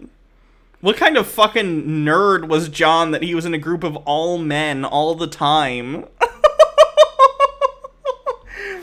Like, it feels like to me he's admitting that in his friend group in high school, none of his friends ever had girlfriends, including himself. And then one of them did, in fact, get a girlfriend, and that wrecked their friend group? John, in high school, normally people date other people, and they become part of your friend group, and sometimes they break up and leave, but, you know, most friend groups normal people have in high school involve both men and women, and sometimes you have groups where just guys hang out, and sometimes you have groups where just girls hang out, but there's intermingling, you know, when you're not insufferable and people want to deal with you. Lord Necro JZ, thanks for the bits, but I'm not going to comment on John's looks. I'm unfortunately above it. Baja says, in my high school, my friend group was almost exactly half girls and half boys. Yeah, that's normal, right? It's like he never grew out of that stage where you're in a tree house and you write a hastily scribbled crayon sign that says no girls allowed. Like, John, I get that girls make you anxious or you have social anxiety around women or something, but that's not typical. And I've just always been so instinctively based. I told them, look, man, this girl's flirting with you. She's flirting with him and him. This is not good. She needs to go. Oh, are you mad that she doesn't like you because you called her a whore? No, and I stand by that, actually. Yeah, clearly it was this guy's girlfriend who destroyed the friend group, and not you calling his girlfriend a whore? Are you fucking kidding me, John? No wonder you didn't have a friend group full of women. You're a piece of shit. John is so non-self-aware that he doesn't understand that he destroyed the friend group, or maybe he didn't even destroy the friend group. Maybe they just stopped hanging out with him because he's a fucking creep. And he's like, the friend group was destroyed because of the woman. It wasn't because I was incredibly misogynistic and a fucking asshole. She ruined it because I couldn't keep my sexism in check and couldn't not call her a whore. What the fuck? John makes so much sense. I don't know if you guys have seen the Behind the Bastards podcast, but they have an excellent episode on young Hitler. And if you read accounts of young Hitler and like stuff like that from his contemporaries who went to school with him, he was basically what we would call today an I word. I'm not allowed to say it on Twitch. Starts with in, you know? And he had this same attitude towards women where he like obsessed about them, and like when they were with any other guy he would consider them a whore, and he'd just get angry at women because he had this innate anxiety around them. I think a lot of fashy dudes are like that. They just get frustrated with their own perceived inadequacy and turn that around and project it into anger at other people and say like, it's not that women don't want to be around me, I just think women are all whores. Shit like that. It's really, really unhealthy. Ice Queen sings, he's a creep. Wait, He's a creep. He's a weirdo. What the hell is he doing here? I don't know what tune to sing that to. Sorry.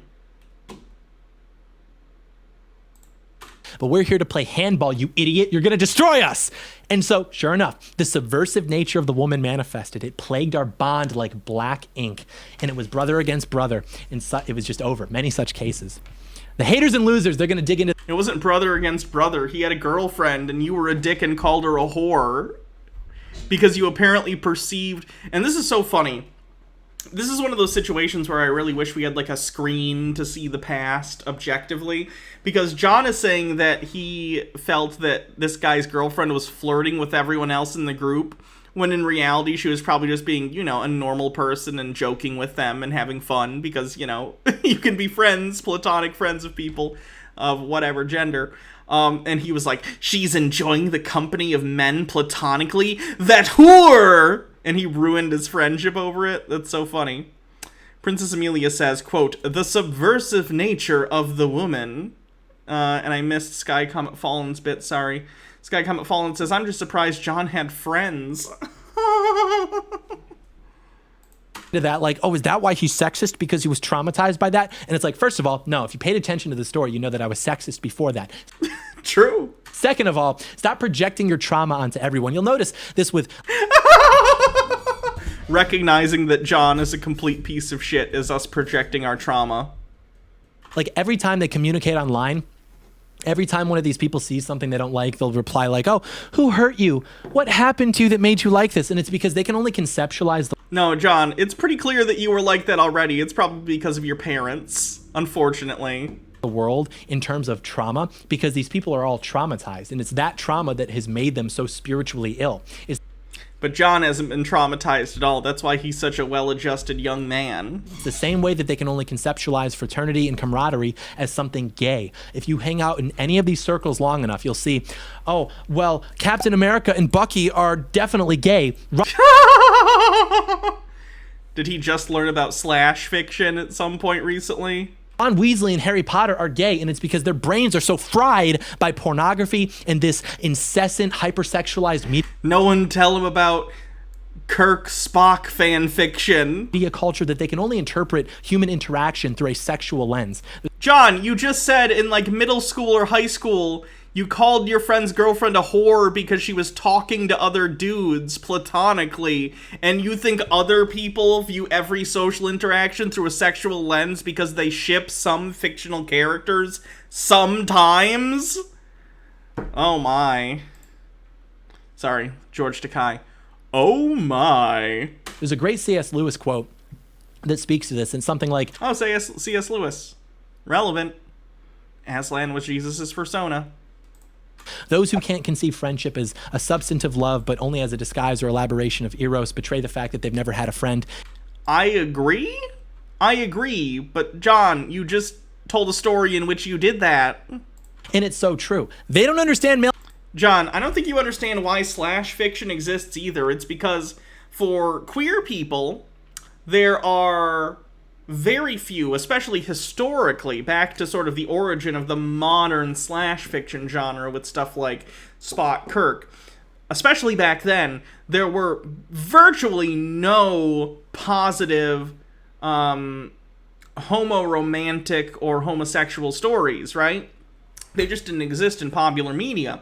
So people who are interested in that sort of thing turned to fan fiction in order to fill the market, you like markets, in order to fill the market's need or want for that material. And that burgeoned into a huge culture of fan fiction that exists to this day. It's not some, like, weird thing where they're just seeing gay relationships everywhere. It's because there is, comparatively, a lack of gay representation in romantic and sexual stories, and therefore they're trying to fill that void by creating fan fiction material with characters that are already beloved. Ice Queen says, I'm sorry, but I refuse to watch Pitch Perfect 3 because of the queer baiting, and I maintain Carol Danvers and Maria Rambeau loved each other. I honestly think that would have been nice too. Maybe we'll see some implications of that in the Marvels. Who knows? Von Tuck says, projecting your trauma onto everyone around you. John just described his brand of conservatism super well. Yeah. Male friendship because they've probably never had male friends who act like men. They either tried to, but then ran away crying because they couldn't handle the verbal sparring at the lunch table. Someone told them they looked like pizza, or they just hung out with girls or other little bitches. Is there an operative difference? Not really. John's never suffered any trauma in relation to women, or being rejected by women, or feeling inadequate towards women. That's why he's so healthy in his relationships with women. Clearly. There's no trauma here, okay? There's absolutely nothing in his background that would imply that his ideation of the female gender is unhealthy, okay? It's fine. He's fine. He's fine, guys. He lives in Texas now. He wears print shirts. He has a custom sign behind him, okay? He's got a gun on his wall. Every woman would love to be with this man. He has no baggage. But insecure men, they don't do well in these situations, and so they crumble. And that's why the idea of white boys... I'm legit 50-50 at this point if John is going to, like, kill a sex worker at some point. Like, he's going to hire a sex worker because he's going to reach a point where he thinks masturbation is wrong. So he's going to get desperate and he's going to hire a sex worker.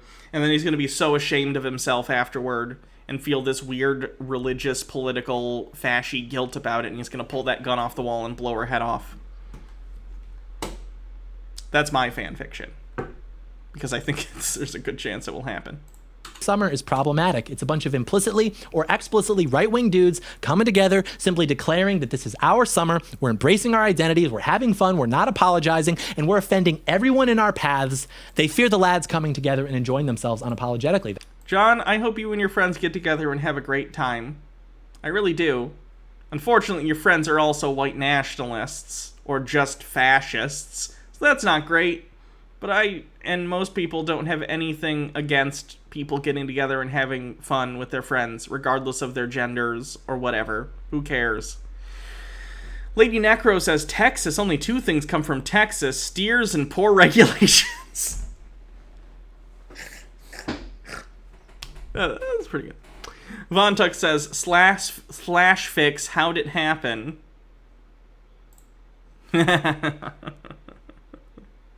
Yeah.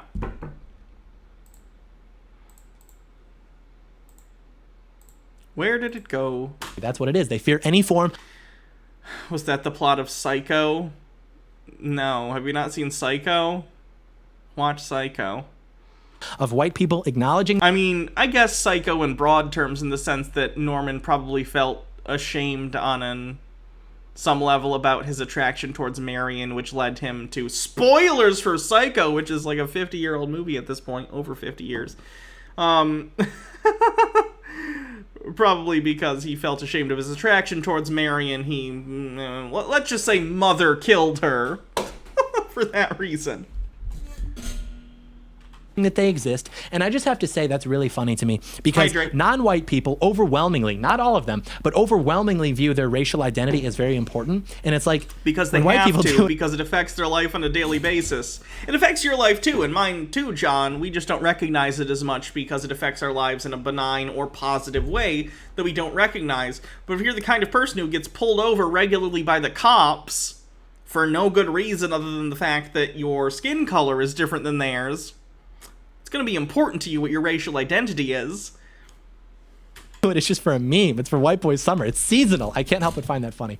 Guys, our white nationalist memes are just ironic, I swear. John, it's not 2015. People aren't buying that shit anymore. Come on. Get better material. And we have to find things funny. We have to have fun because... Like, John, this is like the version of playing Free Bird for the 50th time. Like, we get it. We fucking get it. It's a dog whistle. Part of why we lose is we don't have camaraderie. No man is an island. If we want to win, we have to work together and we have to have fun doing it. If you ask anybody in the military why they're in the military, and we'll be talking...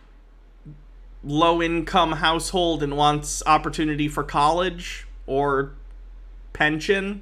Talking about that more in the next couple weeks. What they'll tell you is that basically, amongst other things, it's for the camaraderie. It's like...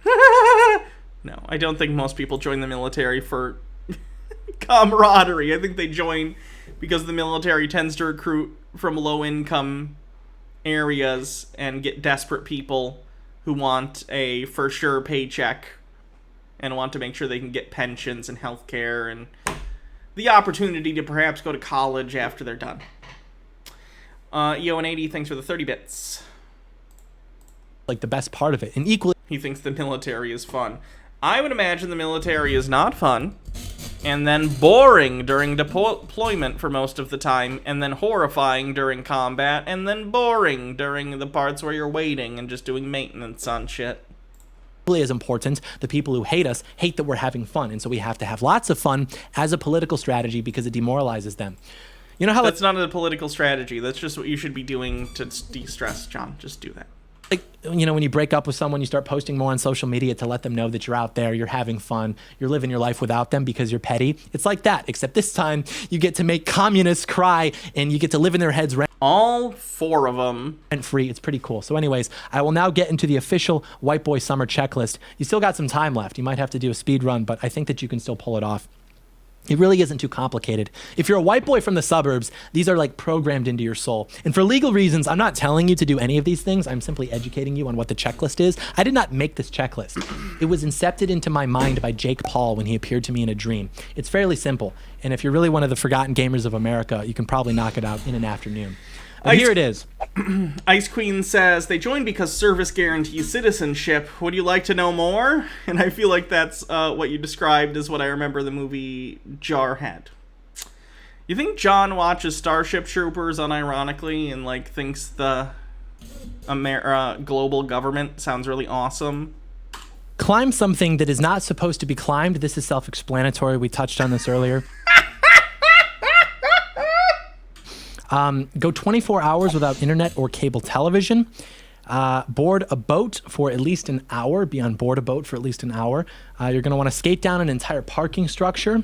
Go to an amusement park, and then before you leave, try to win one of those Rastafari bananas. Spend no more than $10, and then if you can't do it, rage quit, make a scene. You're going to learn at least one. That's more a Karen thing than I think it would be a white boy summer thing. Throw a fit when you don't win the rigged carnival game? Okay. One Blink-182 song on guitar. Find a nice place to watch the sunrise. You arrive 30 minutes prior with a black coffee and then just enjoy God's creation. Ask an old person what they think about transgender people. What? Ice Queen says, what's a banana cost? $10?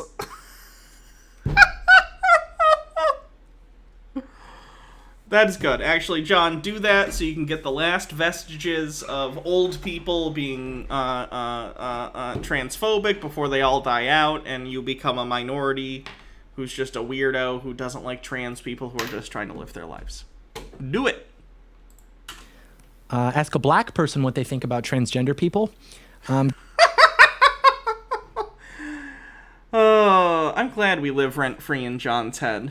I kind of don't want to live there, but it's nice knowing that there is a rent-free place to stay if I ever needed, you know, an extra place on vacation or whatever, like an Airbnb, but smells racist. Go swimming at night, preferably in a lake. Read a book that would probably alarm your family members. Kiss a girl. The Turner Diaries would be my guess. How many... You think John has a real dog-eared copy of the Turner Diaries that he doesn't masturbate, but he just kind of reads it and feels feelings. Ice Queen says, does John not realize he's describing the Kid Rock song All Summer Long that came out in 2007? I hate that song. You know why I hate that song? Because every time it starts playing, it tricks me into thinking I'm either about to hear Werewolf of London or Sweet Home Alabama, and I'm always mad. Because either of the other two options are fine. The ideal is Werewolf of London. The second place, okay, is if you get Sweet Home Alabama. And if you get All Summer Long, the radio station gets changed. Period. That's my standard, okay? It used to be fine, too, before that. It was like, it used to be, like, you know in the beginning of Under Pressure by Queen and David Bowie, when that starts, it's either like a 50-50 chance whether you're about to hear that song or Ice Ice Baby, and it's like, if you hear Under Pressure, that's a good day. And if you hear Ice Ice Baby, not as good, but you're also like, haha, Ice Ice Baby. Now there's a whole fucking... Imagine if there was a third song that starts just like Under Pressure or Ice Ice Baby, but the rest of the song is just trash. It's annoying. Thanks for coming to my TEDx talk. Pixel is Falling says, I was in my 5th week of basic training on 9/11. Trust me, military is not a fun time. Yoan80 says, we should inform John about that ancient Chinese medicine, says about his lack of fun time. Ice Queen says, I don't disagree. Rest in peace, Warren and Ronnie. Now, this one might be controversial, like maybe we shouldn't be focusing on girls, but this is only the first half of the mission. The next half is the part that's actually important, which is that you don't ever talk to her again. And if you need me to explain what this is testing, then you're probably not going to make it. But so start a surprise wrestling match with a friend of yours until one of you is unironically angry. Now, the idea here... That sounds... What is he doing? What? Assault your friends for fun, and he's saying make them unironically angry, which breaches to the level of assault. That's not just roughhousing, that's literally assaulting your friend. Troy Britt, thanks for following. Is that even if you get pinned, you just keep going. You just keep starting shit again until maybe, you know, he doesn't get mad, maybe he just throws you on the ground, whatever. Maybe you're not mad, you just keep going until one of you gets mad. That's the idea. That sounds a little gay. I say this as a bi person. That sounds a little gay. Maybe just fuck. Just fuck, John. Just fuck your friend. If you get kicked out of a retail establishment.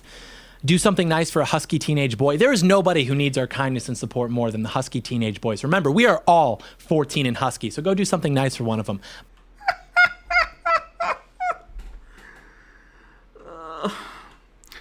You know, helping anyone's good. Sure, John.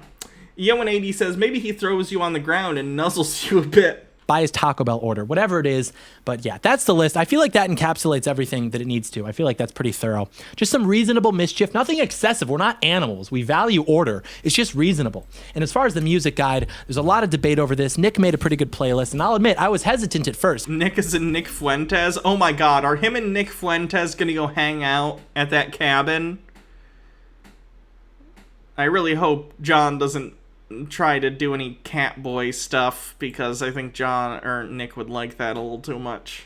You know, I thought, can we really delegate the responsibility of aggregating the soundtrack of White Boy Summer to a guy named Fuentes? I don't know. Oh no! Oh, he is gonna hang out with Nick! Oh my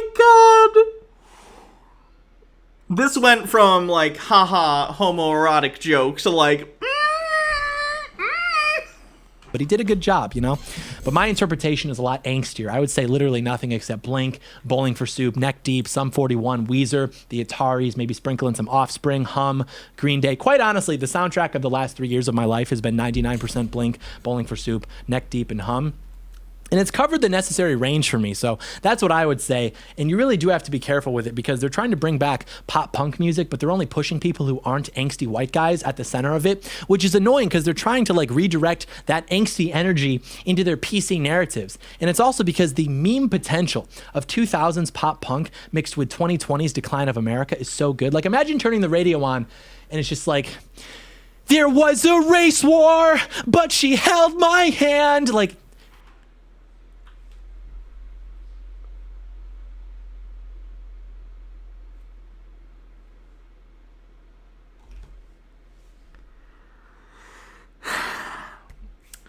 Chrissia says, didn't he claim women make male groups dick measuring contests? How is wrestling until you fight not a dick measuring contest?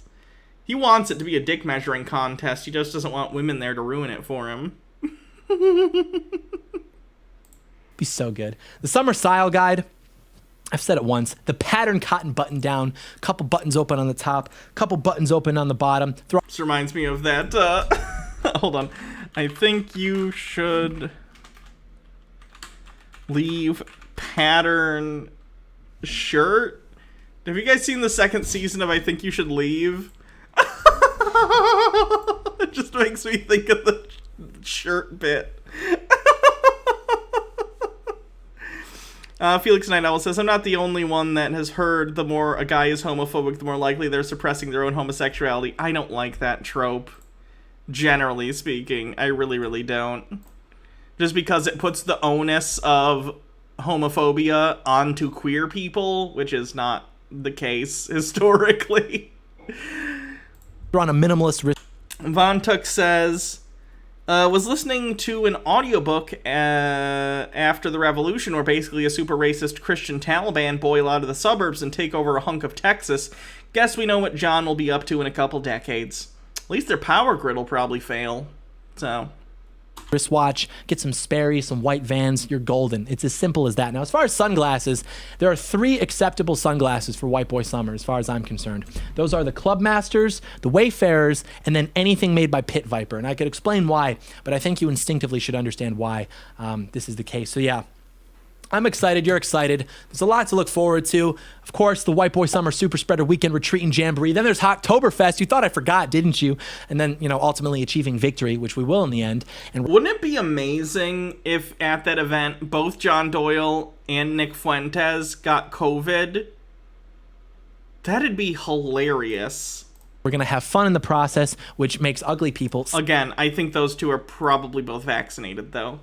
They're white nationalists, but they're not idiots. Which is just more fun, and then it creates like this positive feedback loop until we restore American greatness. Yes. Yo, what's up, little bro? Go ahead and smash that like button, and while you're down there, you should leave a comment, because if you did, that would be utterly bodacious, my man. That's like one white guy. What if we did like a Midwest white guy? Like, oh, be sure to just sneak your way down to the subscribe button. Oh, you're so bad, John. You grew up in Michigan. How are you so bad at that? I knew you grew up in a rich suburb of Detroit, but Jesus Christ. Oops, sorry, just gotta go down to the comments there and, just gotta scooch right down and make sure that, we can go get, something over at, the Tim Hortons, okay? And, if you don't mind there, guy. Yo, and 80 says, let's be honest, hot white boy summer is going to have more grooming than a pet salon. Hit the notification bell. That's like almost Canadian. It depends on where you are. When you get into northern Michigan, you get into Minnesota, Wisconsin, you get some of that. But, and then, of course, you're going to want to subscribe to the channel. We said that. You're going to want to share the video with a friend is what you're going to want to do. He thinks he's cool, doesn't he? He thinks he's like 7 layers of ironic cool. Like, he thinks he acts so uncool intentionally that it flips back around and becomes cool, but unfortunately he goes so far with it that he's no longer cool. And also, fascism and... like, ethno-nationalism always automatically trump everything and make everything cringe, so. And it's hard to find friends if you're a guy, because all of our institutions have become infiltrated. Like the workplace and college? Those aren't your institutions, John. By women. And actually, it's almost better in a way, because that acts as a litmus test to the guys who are going to be deviated from, whatever the task is, and then going to want to pay attention to the women. The greatest example of this was recently, in terms of that actually being an effective strategy for filtering out undesirable male friends. I was in Las Vegas 2 months ago, and every guy in our group, I didn't know most of them because this group was aggregated independently of me, but every guy there was just an exceptional guy, like really not only in terms of character, but in terms of like their agency. Like every guy in that group could have been his own main character. It was just really a great...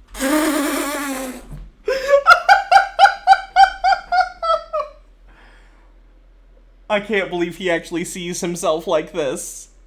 How is he this not self-aware? This is so bad. Group of guys. I had so much fun with them. Totes not an NPC. Me and the boys being misogynistic, homophobic, transphobic, and racist up in this bitch. We're real, guys. Totes. We got 7 levels of irony. What if I dab? But I know dabs are, uncool, so it becomes cool that I dab now. That's John Doyle's fucking personality, and it's so sad. And we had like a guy's night, one of the first nights we were there. And one of the guys, who I love, one of my best friends, got a text from this girl that we were with that she was going to come hang out with us. And he just goes, oh, hey guys, so-and-so's coming to hang out with us. And this guy who I'd never met before, he just goes, oh, that's so fucking sick. And I just immediately like, you get it. Like, it was just so good. I love that guy. James, my captain, I love you if you're watching the content, which you probably don't, which is okay because we don't watch each other's content. Nobody watches anybody else's content, which is weird because you would think that we all watch each other's content, but we don't. It's just like you're introduced to these people, and it's like they also make content. You're like, oh, sick, but no one actually watches each other's content. So, sorry if that kind of, ruins the fantasy of, oh, they're working. That's kind of weird, because in my experience, people on the left do tend to watch other people's content who are on the left. Wonder why it's not the case for people on the right. Watching each other's content. It's this big ecosystem. Is it the self-absorption? Just wondering. No, not even. But anyways, thank you so much for watching. We love the 2-minute outro. Thank you so much for watching. May God bless America. I almost was like, in my mind, wouldn't it be funny if I put pit vipers on Jesus? No, not a good idea. That's probably satanic. I don't know. I'll DM some people about that. But anyways, yes, thank you so much for watching. May God bless America. Oh, John. At least the audio was fixed in that one. Remember how bad the DeSantis video was? Etc. And coincidentally, I'm sure these... Oof. So at least I got to see the cringe and hear the cringe in crystal clarity. So thanks, John. Seriously, though, John's fucking embarrassing. This is the issue when you get into these, like, right-wing echo chambers. And this applies to, like, any echo chamber, but I notice it more when it's, right-wing ethno-nationalist stuff or extremes on the left when we're talking about, like, tankies. But you completely get out of touch with what, like... I'm not even going to say I'm a normal person, because I know I'm a decent bit further left than the general population, at least if you take, people above 40 into account. But, like, it's interesting to me that John tries to attempt to make the argument that we're just posting Nazi imagery, ironically, bro, and thinks that anyone doesn't see through that at this point. Like, we've been here for the last 5 years, John. We're dumb, but we're not that dumb. Let me put it that way. So, yeah. That's what John's up to. Just dumb bullshit. We have been going... Those took so long. We've been going for almost 4 hours. I didn't expect that. So I'm probably going to have to push some of this other stuff to tomorrow or the next day. We still have to do the new BassFZZ video. We have to do Matt Walsh being freaked out by progressive messaging in kids shows. Heels versus Babyface, freaking out about the second episode of What If, etc., etc. But I gotta go eat dinner and spend time with Baja and watch a movie or something. So let's see who we're gonna raid. Is Jake off? I thought Jake was streaming. Did I start earlier and end later than Jake, or did he just decide not to stream? Anyway, who are we gonna raid?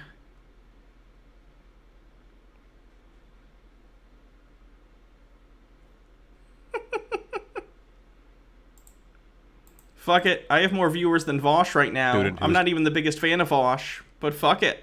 This'll be funny. I actually get to raid Vosh and give him more than double the audience. I know most of his views come from YouTube. Shut up. Alright, have a good night, everyone.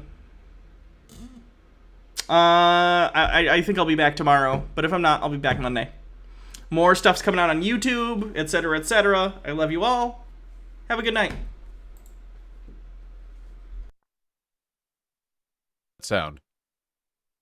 That sound good?